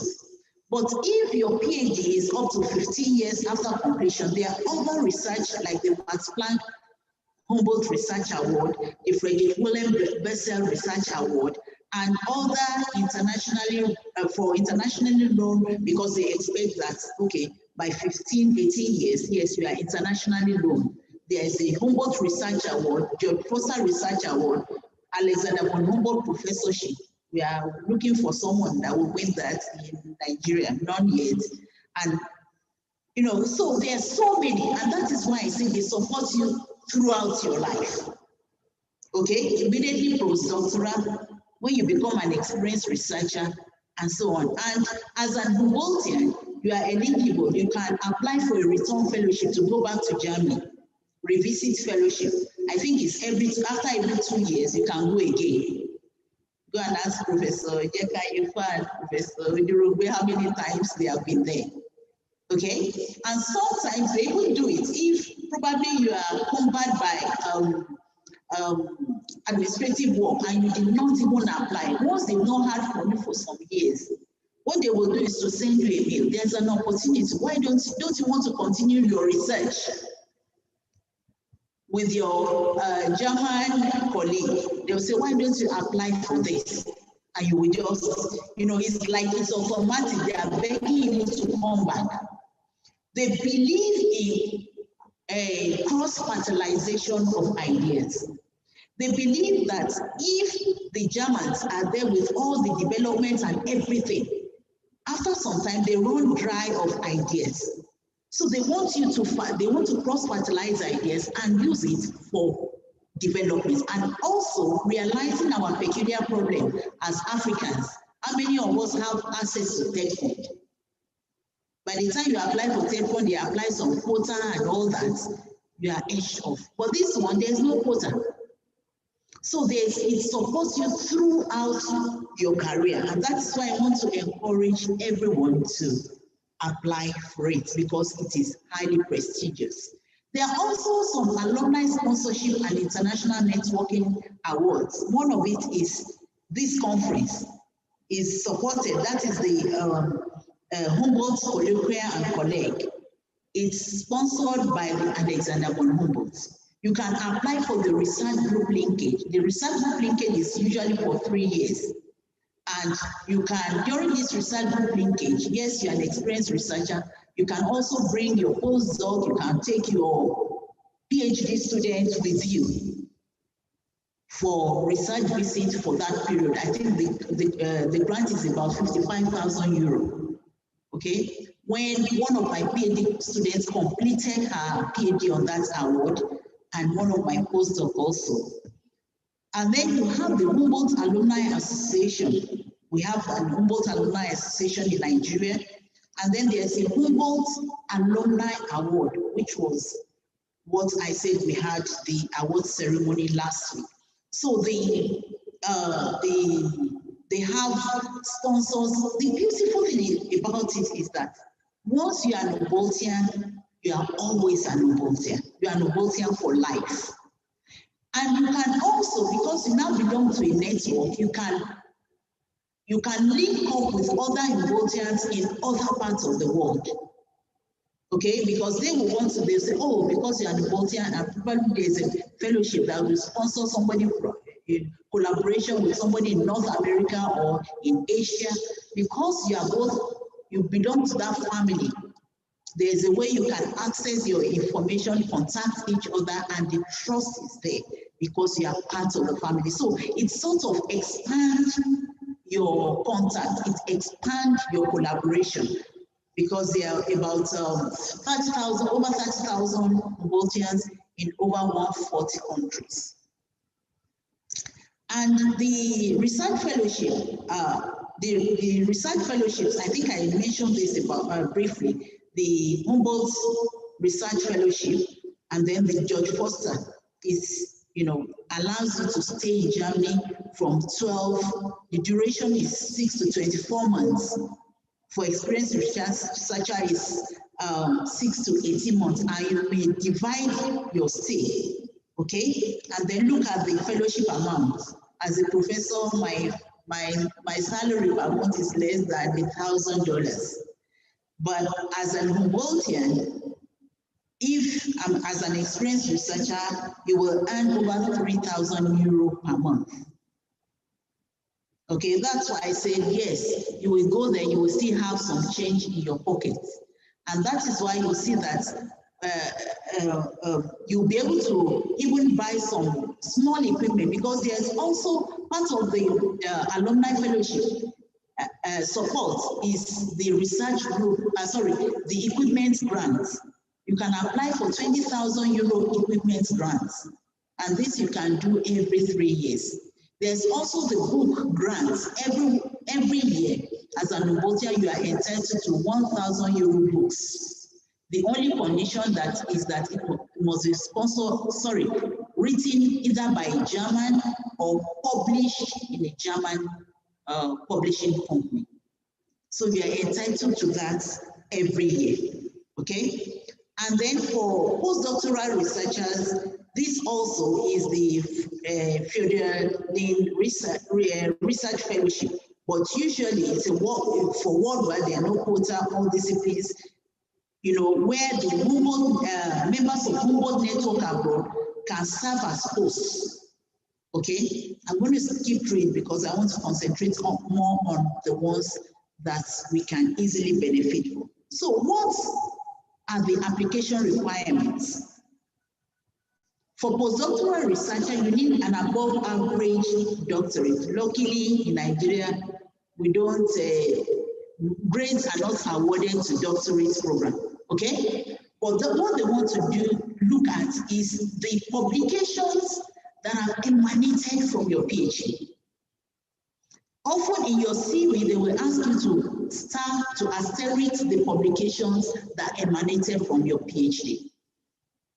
And that is why, like Professor Jurome said, when you want to publish a paper from your PhD, don't fragment your data. Don't do salami slicing. Don't slice it and divide the paper into 3. Avoid duplication and make, even if it is one publication, make that one publication count. One publication in a good impact factor journal that is Scopus index is worth more than 3 publications in journals that are not indexed even in Google. Okay, one of my younger colleagues applied some time ago. She wanted to apply for Humboldt Foundation grants. So what she did was she contacted a researcher in Germany. Oh, I want to apply for this, and I want to say, okay, send me your CV. She has about 22 publications. By the time the man returned the publication, I said, oh, I can see you have a long list, but really you have only 2 publications. Because to him, only those 2 were visible, only those 2 counted. So he said, oh, I don't think you don't stand a chance. So I'm sorry, I cannot support your application. Do you understand? So let that, if you have 2 publications, let the publications count. Don't PCC it. Okay? Don't, even if you don't have publication, but you show potential. That's a good thing. When you are drawing up your CV, you write your publications, you write those manuscripts you have submitted, and write the journals to which you have submitted them, don't lie. You write those publications that are in preparation, those articles that you are working on in preparation. And I always encourage people that, okay, before you say you want to apply, especially for experienced researcher, show proof that you have been able to win a grant or a fellowship, probably even if it is in Ghana for 3 months. Because as an experienced researcher, they believe you must have some level of connection. Okay, so show at least you have been able to do something successfully, even if it is your Senate research grant, and let them know that from the Senate research grants you were able to publish. Like I said, they are looking at your potentials. Remember, they want to see if we put money on this person, is this person going to deliver? Does this person have the potential to deliver? Okay, and then they will look at, of course, you must agree on a project with your hosts. They want to see that level of agreement, and I'll be talking about the kind of letter of support that you request. It's not 2-line support. Okay, if the host gives 2-line support, they often write to the host behind your back in German, and they will say the person should comment about you.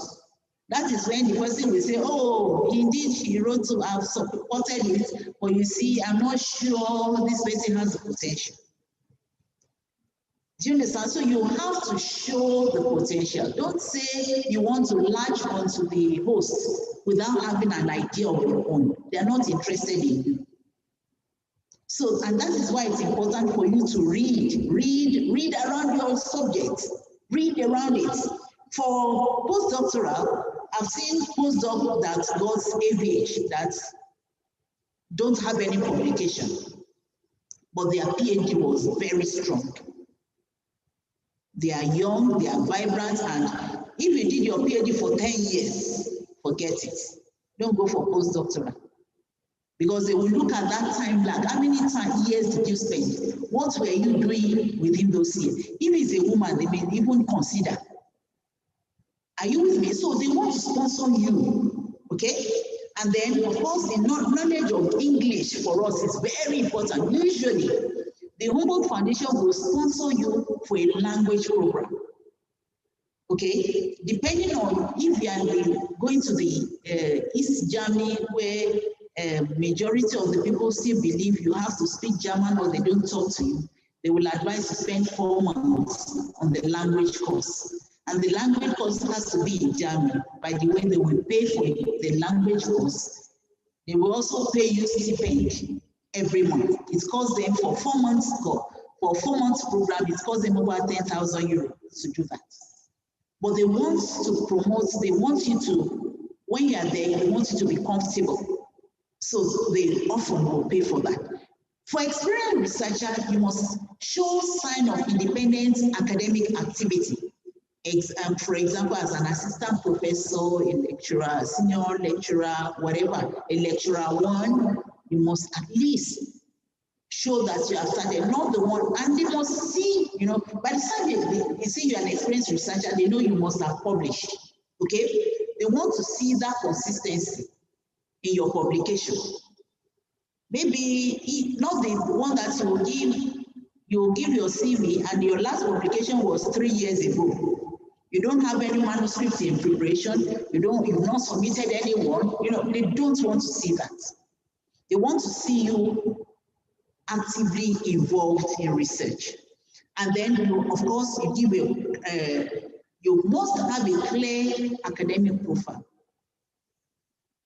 The other thing is that, indeed, you may have been working in a particular area, but you want to change your area of research. It's also allowed, provided you are able to justify and link it.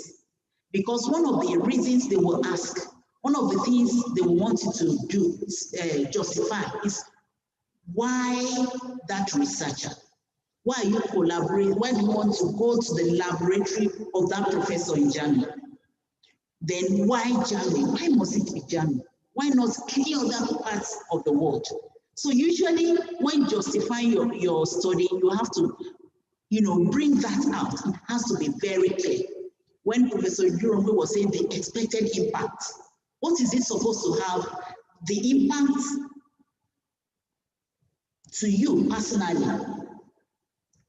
on your career, the impact on the students you are teaching, they want to see that. The impact on your university. For instance, you don't have anybody in that field in your university and you want to develop that area. That's a very good justification. Okay, the impact on your country, they all want to see that in your impact. So you must have a short section where you will highlight that. And of course, the research, your research proposal must be independent. They must show that you have collaborated, agreed with your host. You remember, we now have Turnitin. Don't plagiarize. Try as much as possible to avoid it. The application procedure is usually online and it can be done at any time because normally they hold 3 selections every year. Okay, so you can apply at any time and it takes between 4 to 7 months for your application to be reviewed. It's only during this COVID, the application review process extended.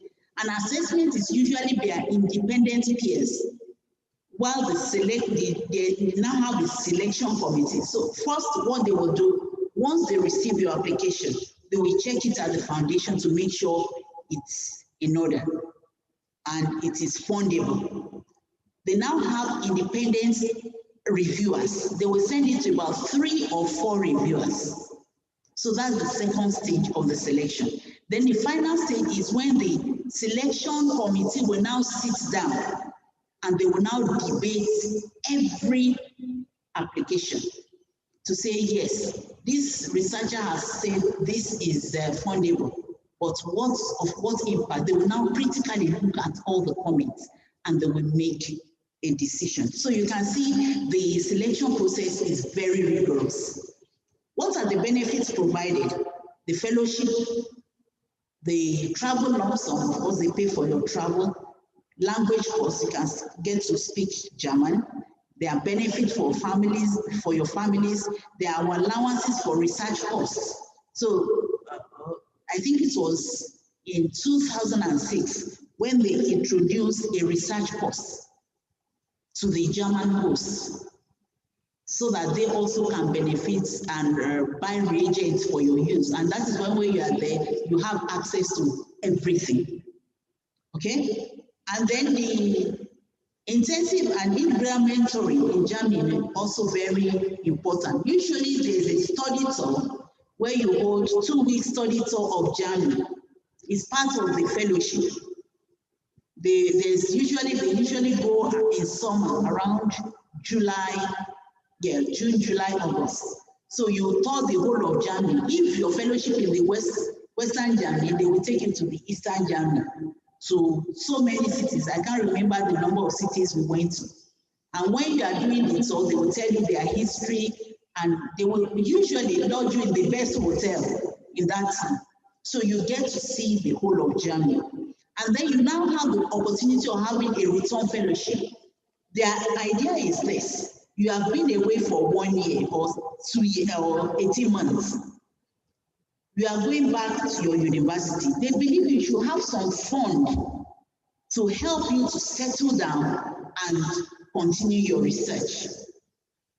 And the thing, the research return fellowship, I think is €500 per month, and they will pay it twice.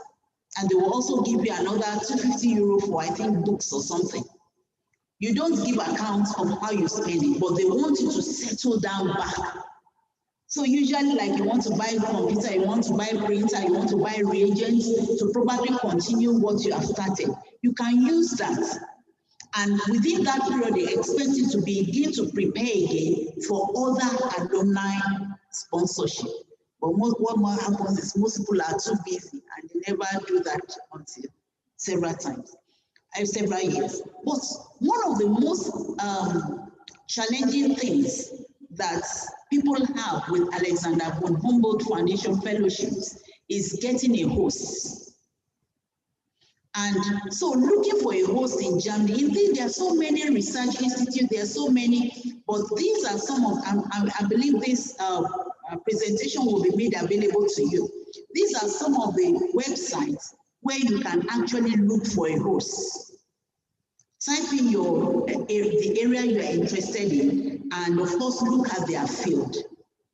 And when you are contacting a host, okay, there's another slide on it. I'll talk about it later.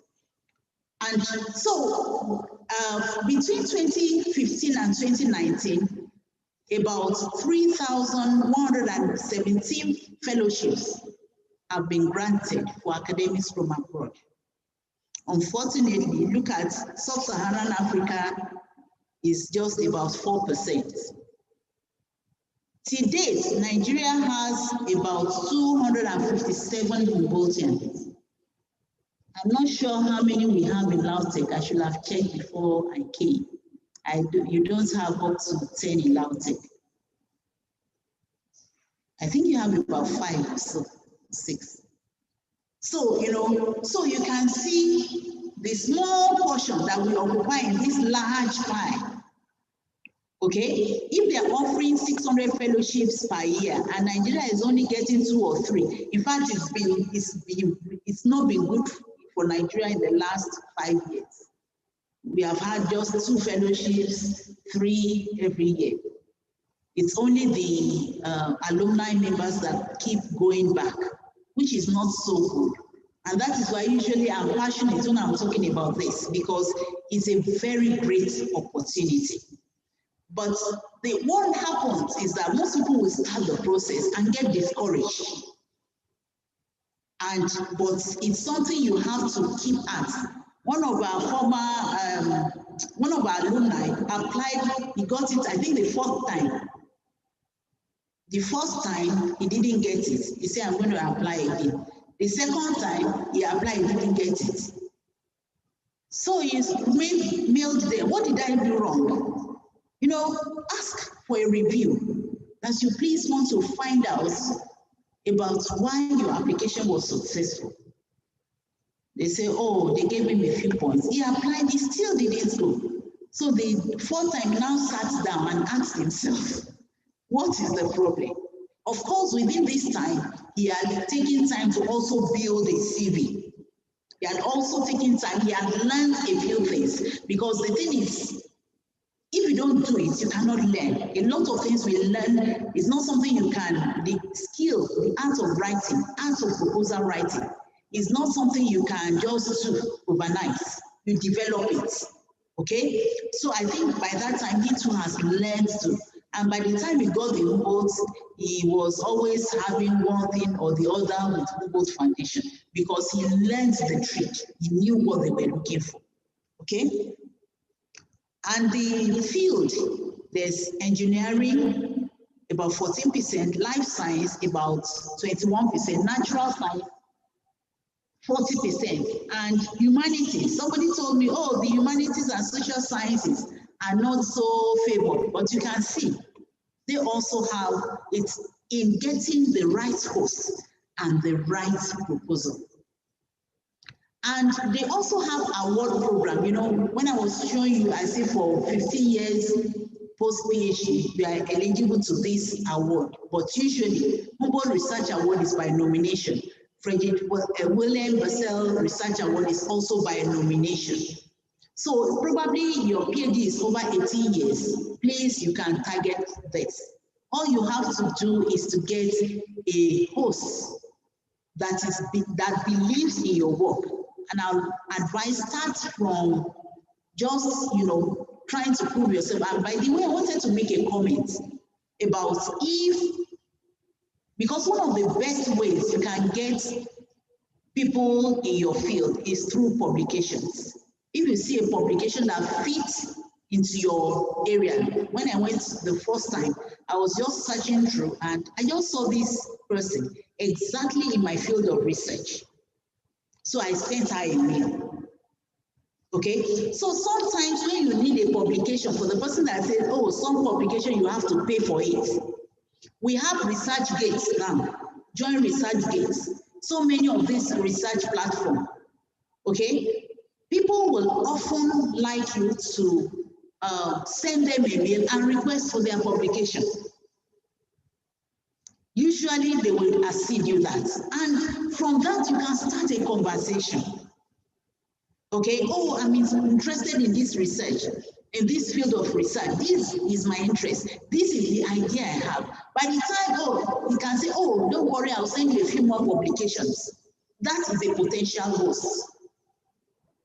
Okay, but if we are looking for a host and you send a long, lengthy email and you send about 2 or 3 attachments, they will just go by it, they won't look at it. I also do it. I've had requests for people wanting to do PhD and postdoctoral from different parts of the world. The first time I just laughed at myself, what do they think I have? Do you understand? But it was mainly because they looked at my research paper and said, oh, if you are doing all this in your lab, I think I can benefit. But usually once the email is bulky, they don't open it. Because some of them they get about 10, 15 requests every day. So the idea is this. Look at that person. Be specific. Don't send blank or generic email to 20 people. You won't hit. Be specific.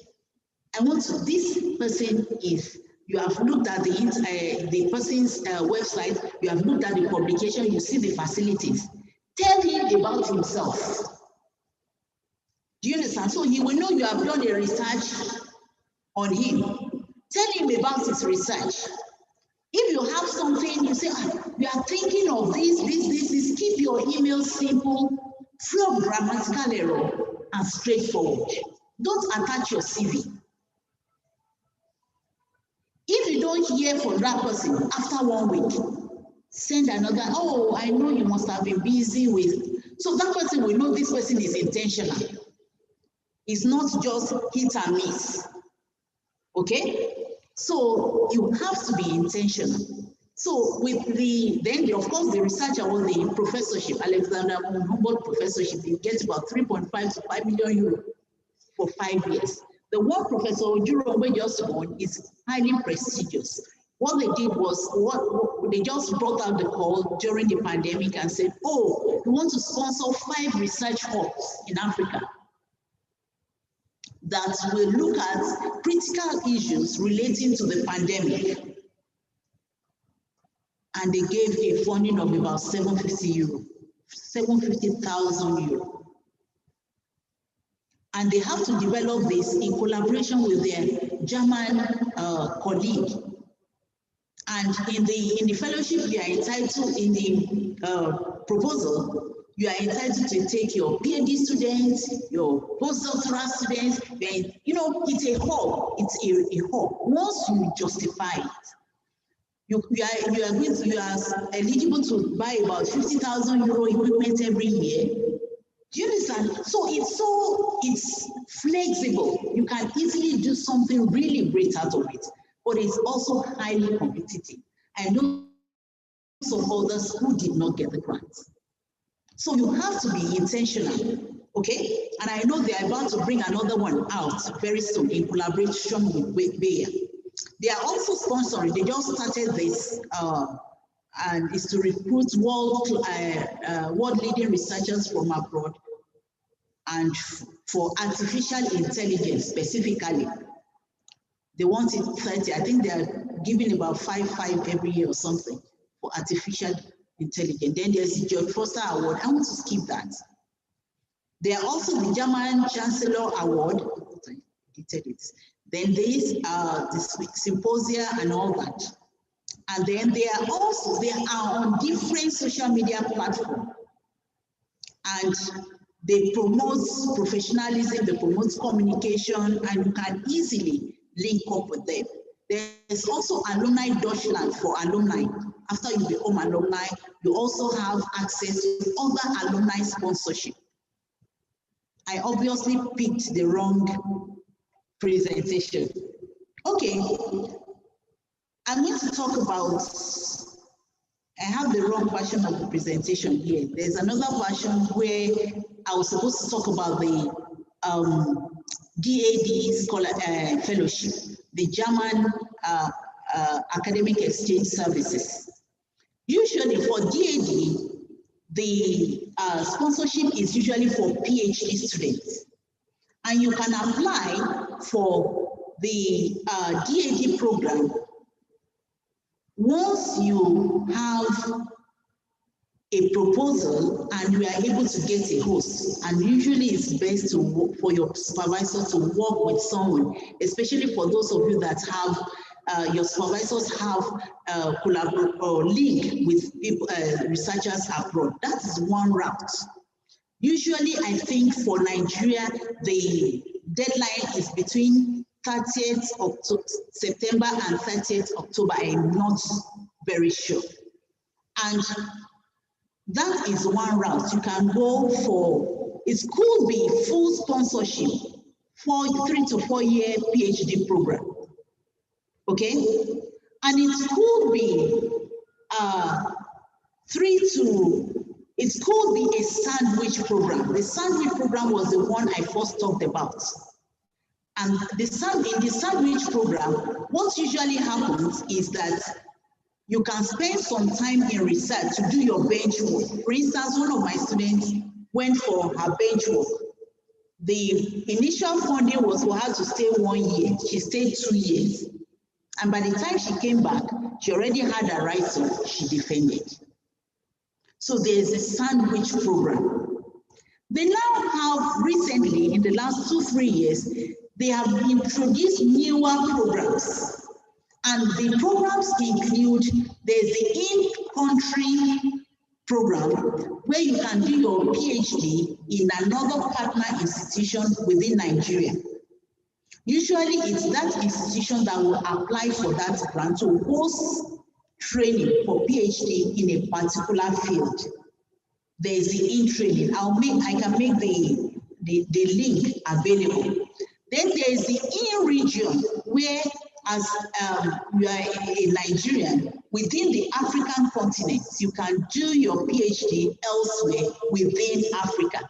For that, you get full sponsorship. It will include your flight tickets, your stipend, monthly stipend. There's a cost for research. Yes, for your research, there's a cost for conference attendance. It's usually very robust. Okay, so there are so many, and DAD has kept coming up with newer and newer funding opportunities. And like Professor Jurongwe was saying, the most important is for you to take note of the deadlines and prepare for it. Now, one of the key things, remember I said Humboldt Foundation will sponsor people. I've talked about the fact that you have to build your own research profile. You have to build your own, you have to have a proposal. Yes, you need a good proposal. And your proposal must be persuasive. I think Professor Jurongwe has said about that. It's like you have someone, a young child eating an apple, and you say, give me out of your apple. What will it take for you to get out of that apple? You have to sweat and convince him. So just have it at the back of your mind. You have someone that does not want to release this one to you. How do I convince him? Scientifically, not by lying. Because they will look at it, okay, I've applied my first, when I went for Humboldt, they said, oh, your proposal is very ambitious.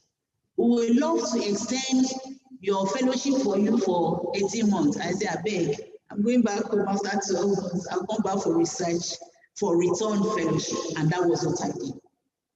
Okay, so don't keep your research proposal reasonable within the time frame.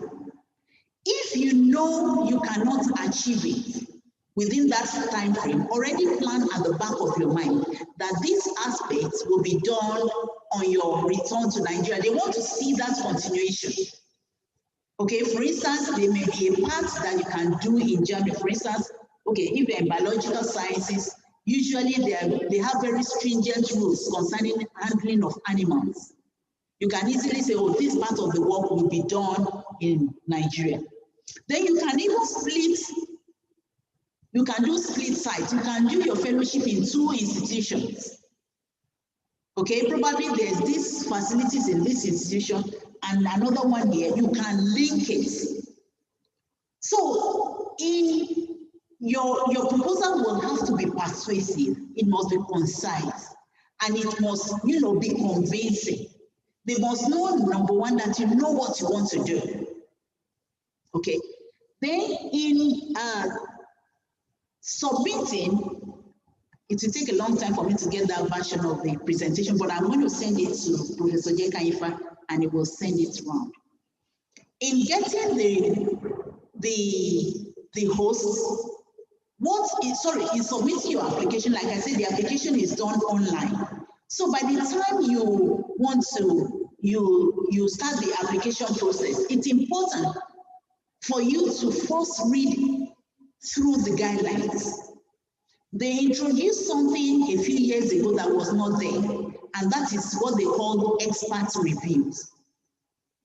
Expert review, if they are for the postdoc, they expect your supervisor,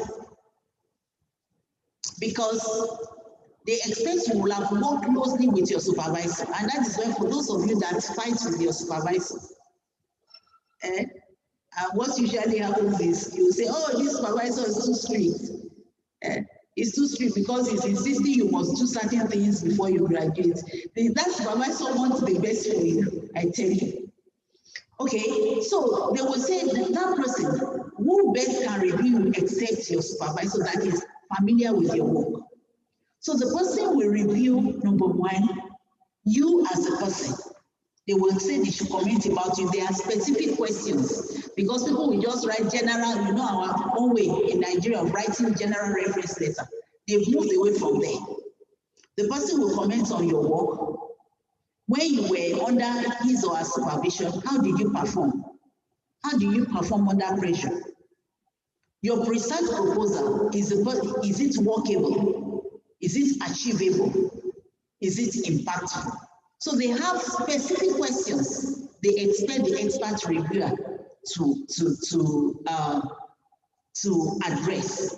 So when you are selecting your expert reviewer, you must be specific.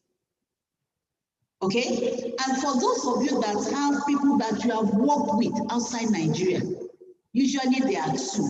Make that person outside Nigeria, one of them.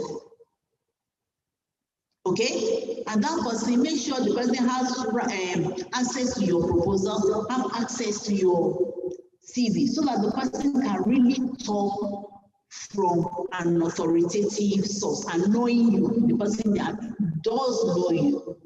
Okay, so you must ensure that you do that. And so the expert reviewer is very important. Selected the expert reviewer. I've talked about the proposal. Yes. The third thing is the selection process. I highlighted it a while ago. Selection is usually done 3 times a year. I think it's February, March, June, July, and October, November. Yeah. Because I know they couldn't hold the June meeting, so they are going to hold the selection meeting in July. So that's why it doesn't matter when you submit. The most important is for you to submit. And because it's online submission, immediately you submit online, you'll be asked to create a profile. Immediately you submit online, it will be acknowledged. Okay? And then, of course, it will go through the selection process. And your host supervisor too, the potential host, will also have to write a recommendation letter. And they hold that recommendation letter in high regard. Let me give you an example. A few years ago, I was trying to encourage someone, oh, why don't you apply for this Humboldt Foundation? And indeed, he got a host, somebody that was willing to accept it. So he said, oh, so that the host told him, oh, why don't you send your proposal to Dr. So-and-so in another university? And my dear brother said, oh, how can I send my proposal to another Nigerian? He will steal my research idea. So he refused. He just felt, why should I send my proposal to somebody else? What he does not know about Germans is that once they trust you, they trust you. They will not do anything. For instance, if you are from Lautech and you are going to Professor Jekanifa's host, and the host asks Professor Jekanifa, do you know this person? Whatever he says, because he knows him, is what he will act on. So time went, he tried again, went to another institute, got another host. That one initially showed interest. Do you know what happened? By the time they were going deeper into it, the communication, that one said, but we were in contact with Professor so-and-so at this time. Why didn't you follow up with that? Or what? Because their society is closed. So please build a reputation. And I want to tell our younger colleagues, please start building it now. Okay, start building it now. It's not, Rome was not, Professor Yeka in fact did not get there here overnight. It's a process. And there's usually a learning curve. You will apply for so many, you will not get it. But a time will come that when you apply for anything, you will get it. And you will get one fellowship and say, how did I even write this proposal? Why? Because you already studied the arts. You know what they will look at. They will know what they will look for, and you will give it to them. So it's a learning process, and it takes a lot of patience, dedication, and resilience, not giving up. I wish you best of luck as you search for fellowships. Thank you very much.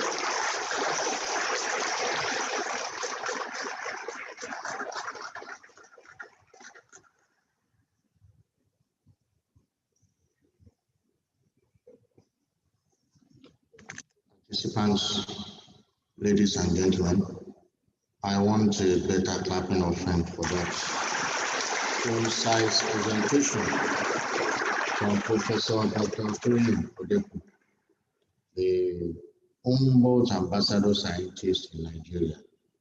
Questions from the floor? You ask all your questions, and the presenter will answer them, and then we'll go for the break. No, we have a summary, a short summary of all that we have been listening to since we started the program today, and then we have our break. Do we have questions from the paper that has just been presented? How to apply and possibly when that and AVH fellowships. Questions? Okay. Number one, number two, only two presenters, please come forward. Come and ask your question. He will ask the first question. No, he will ask the second question. You will ask the third question. I will ask the first question. Yes, and my question is this. I'm above 50 years old. Can I still apply for that and AVF fellowships? That's my question. You can write them down so that you take them together. I want to be as big as Professor Ketanfa.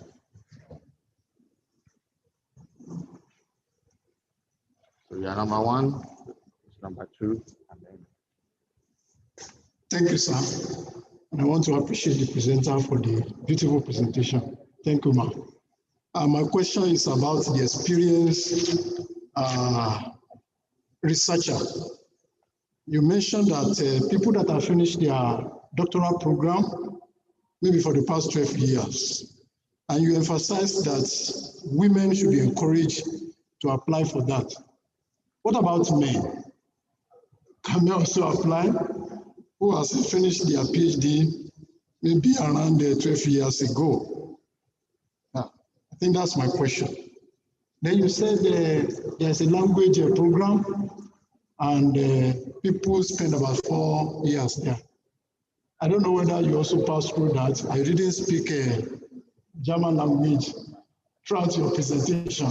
We want to hear it. Thank you.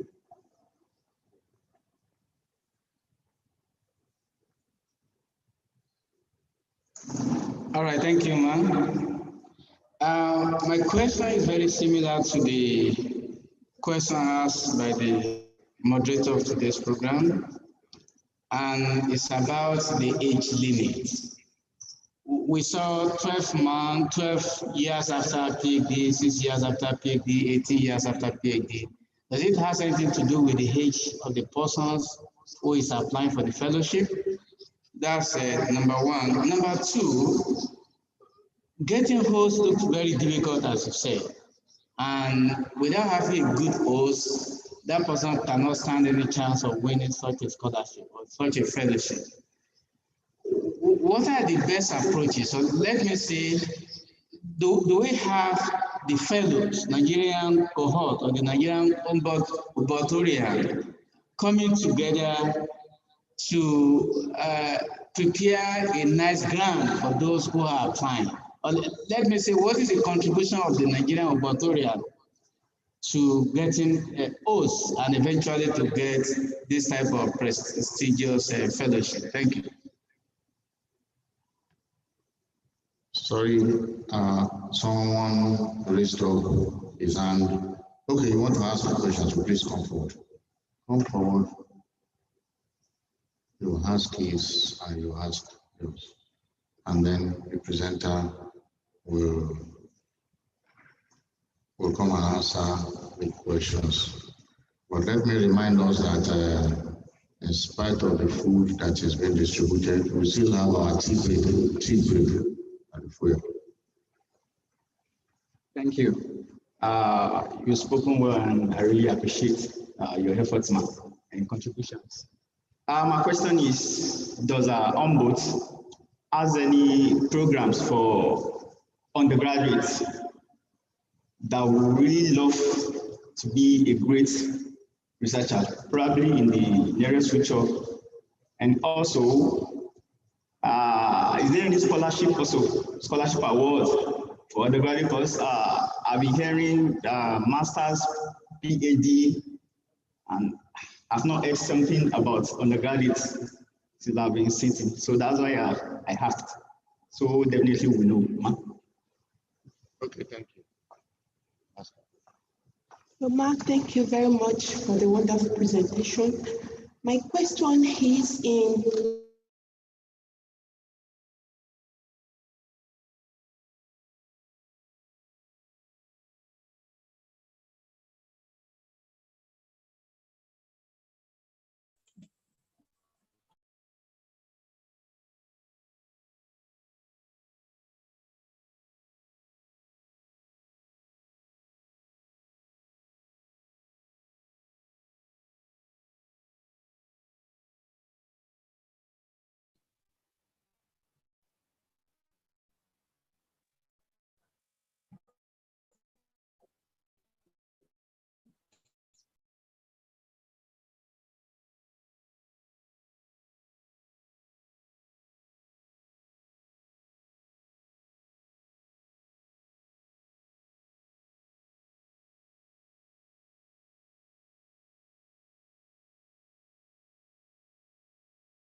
Hello. Hello. Hello. Hello, good afternoon. Okay. Good afternoon. Can you hear me now? Yes, I can hear you. Okay. Sorry, I have this a is Dr. question. Okay. I have a question too. I thought it was. Okay, this is online to online. Okay. So should I speak up? Okay. Okay, have your way. You could have your way. Maybe I speak after you, Ma. Okay. Hello. Okay. Good afternoon. This is Dr. Folusha Agulana. I really enjoyed the presenter, but when she was speaking, I think she made mention of a PhD of a duration of more than 10 years that they could query it. But I want to find out, although I think she mentioned that, well, if it's for women, probably they may overlook it. But I want to find out that in a situation, in our country here in Nigeria, we have so many challenges on some of our PhD programs. At times it may be supervisor, supervisee, and it's a supervisory problem that is the PhD we drag for so many years. I want to find out for instance, I had such an experience of a PhD of close to 12 years. Not because I was not on ground, but this supervisory problem. So do I have a chance of applying for this Ombuds Foundation, or can they use that to count against me? That's my question. Okay. Hello. Can I take my own question and the answer together? Hello.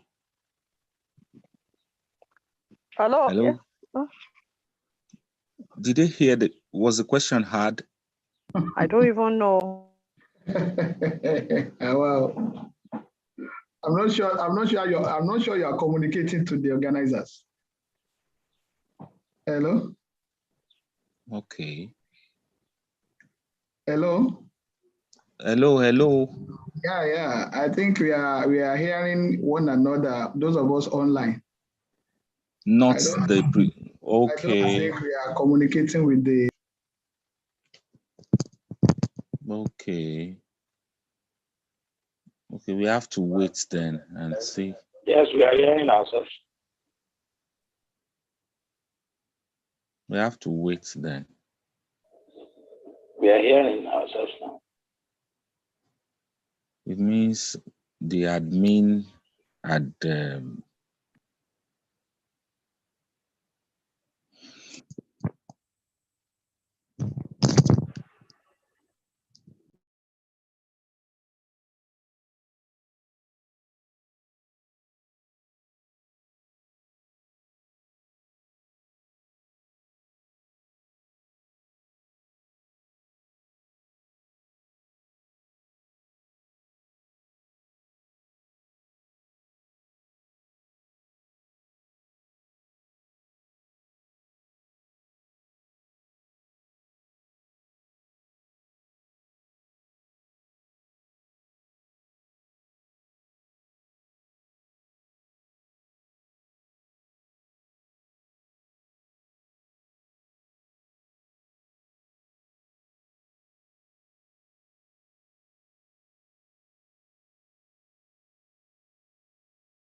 So maybe I'll take that again. Okay, so Dr.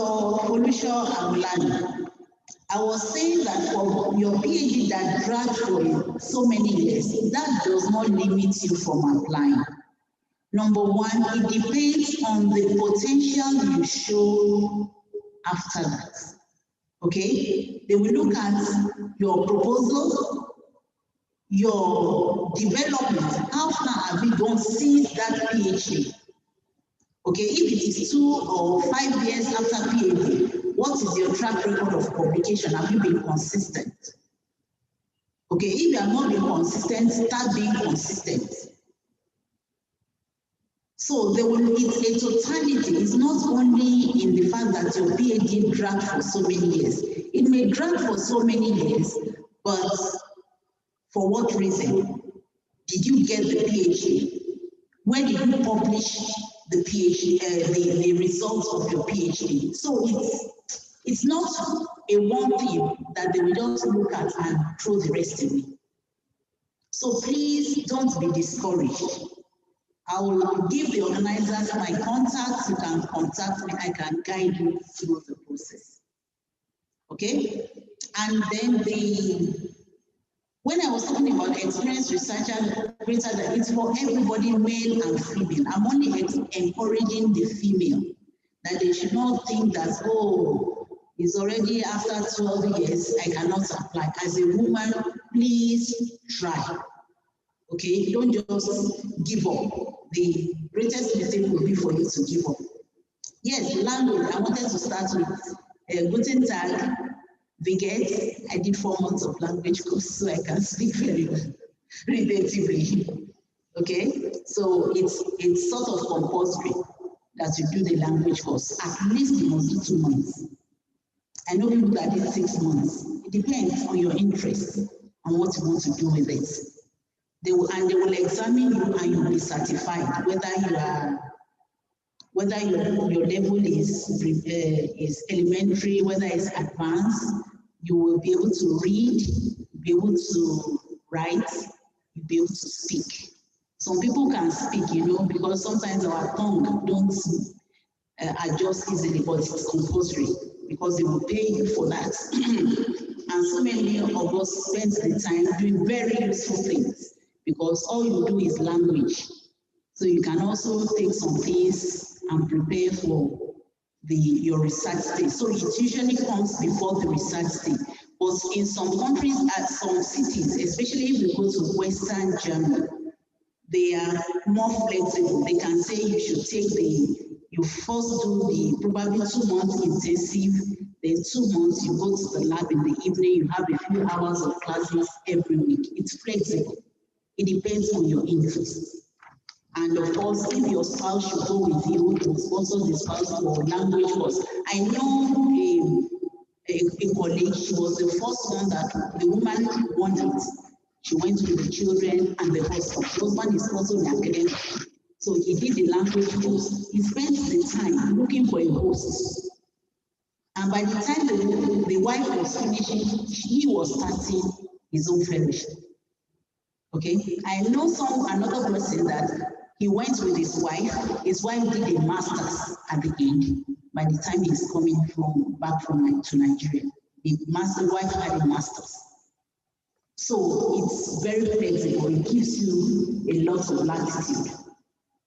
Contribution of Nigerian reporters, in fact, they are the best people that can help you with getting a host. And that is why it's important to know the reporters in your institutions. They can guide you through the process. They can help you with your proposal. They can guide you through the process. They can help you contacting colleagues in Germany. There are some people, once you mention their name, they will say, oh, since you know this person, you can come to my lab. Okay, so and then Humboldtians also have access to a network where you can see some details that everybody cannot see. So they can be able to identify people that you will, but usually a German will want to have his own impression. It's not like man like we do in Nigeria. So it's open. For undergraduates, no. Okay? No for undergraduates. But there's no fellowship for undergraduates. DAD takes care of master's, PhD. AVH, and then a few for experienced researcher. They offer 3 months fellowship for experienced researcher. Usually I encourage people, if you want to have a link in Germany, go for the 3 months experienced researcher by DAD to introduce it to it. By the time in your application they know you have a DAD grant, it's usually easier, it paves way for you. That means you have been able to work outside your environment. And if you have, there's also this Agnes grant, is African German network of the Alexander von Humboldt Foundation. It's for Africa. So they have a mobility grant. There's a mobility grant for masters and PhD. There's also the one for postdoctoral. If you have won that, what they expect that Agnes should introduce you to the Alexander von Humboldt Foundation fellowships. And I've discovered that almost everybody that have gotten Agnes one time or the other becomes Humboldt fellow. In fact, that's what they want. Because they want you to sort of introduce you to it. And sometimes it may be better for you to apply for a grant or a fellowship in a third world country. Go and come back and leave a publication trail. Do you know what I mean by a publication trail? They must see that, oh, this person won this grant. What they will look at, you won this grant. Okay, where did he go? They will go and look at your publication. Did this person publish with that person? Or is it related to that topic? So they want to see that publication trail, that you got a grant, you are able to publish from it. That will also win you some points. These are just from experience. What I know counts for people. It's not that it's one size fits all. Okay? So and then the way the undergraduate student can get involved is by, if your professor has a grant by Alexander von Humboldt Foundation, make yourself, in fact, the way students can really give themselves an edge is to show, even if it is pro bono, you want to do volunteer, as a research assistant for your professor for 3 months during strike instead of sleeping at home. One of my students got a master's offer through that. During one of the, before she went for internship, he said, I want to be your research assistant. And of course, she has 1 or 2 publications to her name, which is very few undergraduate students can boast of it. So by the time she wrote to someone, oh, I want to do a master's, that one looked at, you know, when they had the interview, she said, this man thinks I'm a journalist or something, that she was impressed with the fact that she has a publication. So you can get involved. That is already introducing you to the concept of research.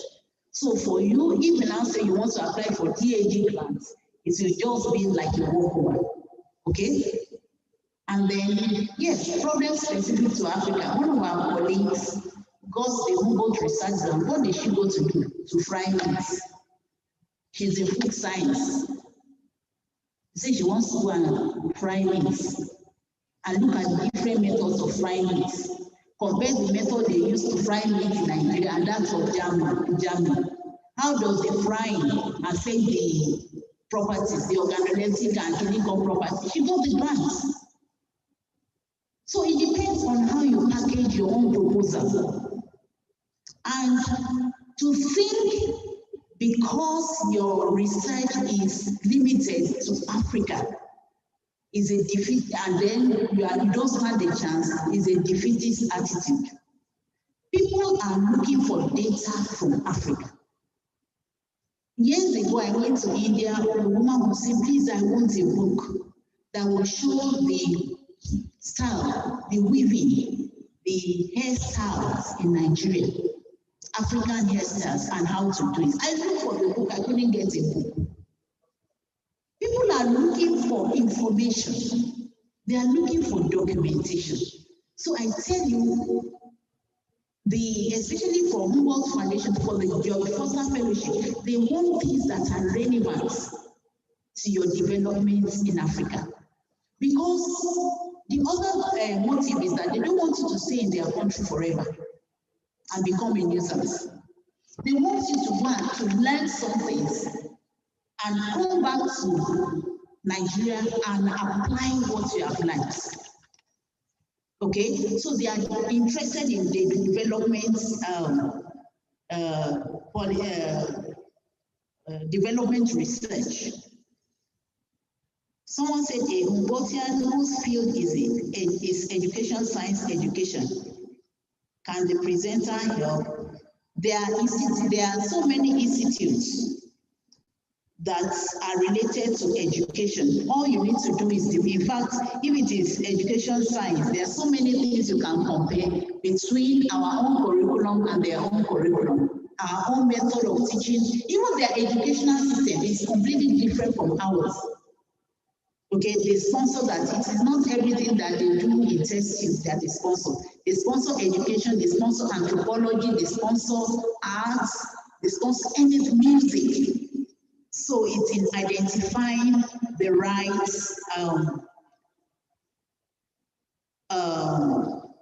hosts. So probably this person can contact me. I'm sure the organizers will make my contact available. Okay. So because it's all institutes, centers in Germany, it doesn't matter the area. Once you see someone that fits into your area, then you can contact that person. And once the person is willing to post you, you can go on with the application. I hope I've answered all the questions. Well done.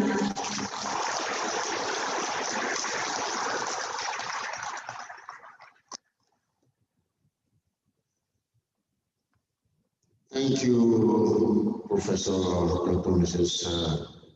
Troy Odeku,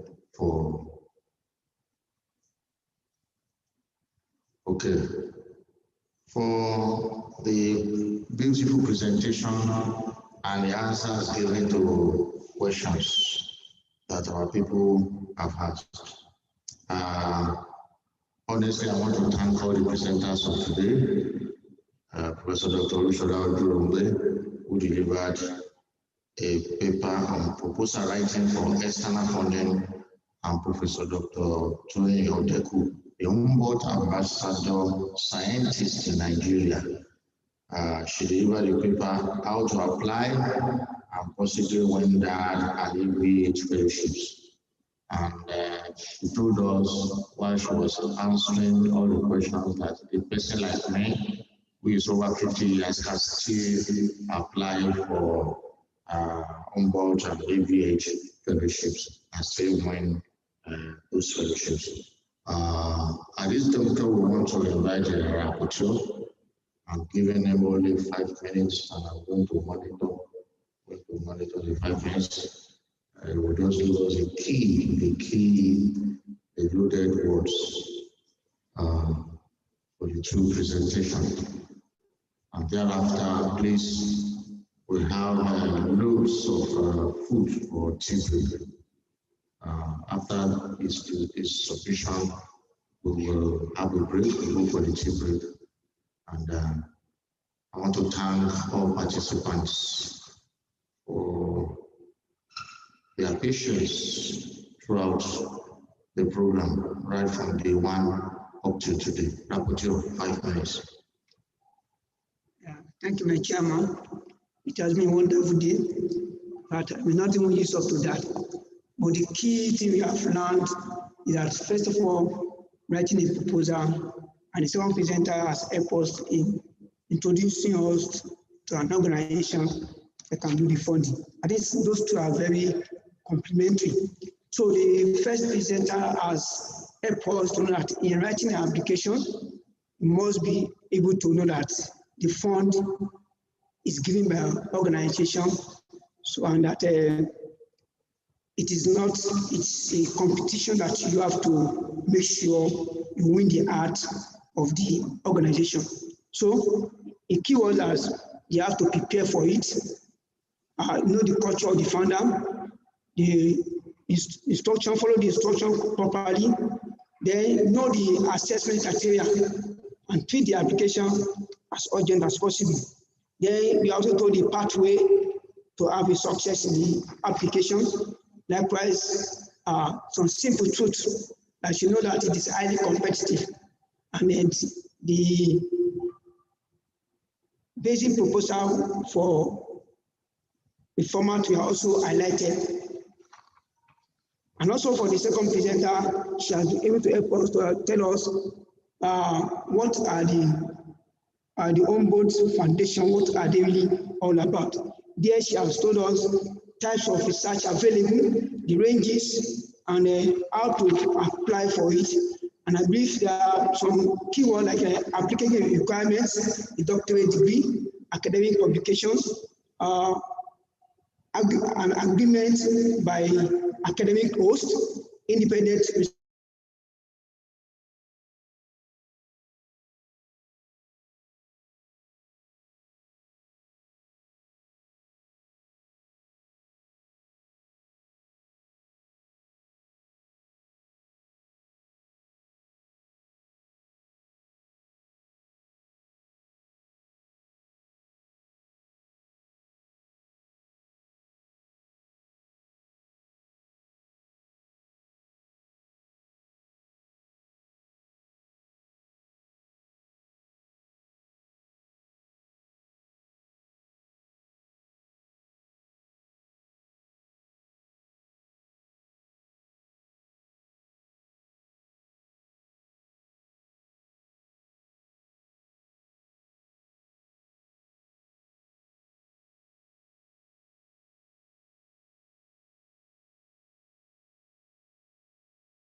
So I think at this juncture, we'll be drawing curtains on the conference, and as Professor Tekainfa told us, we have tea break, and it's just at the base of the building. When Professor Dr. Deku left the podium, she said something, and I suspected then that she must have spoken German language, and I cannot speak in German language, but the language I understand, I'll say it.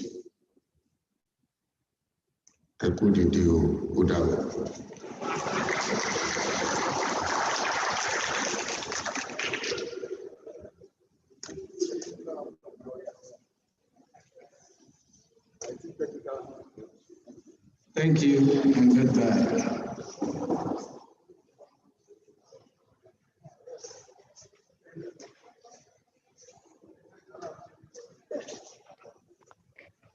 ETO.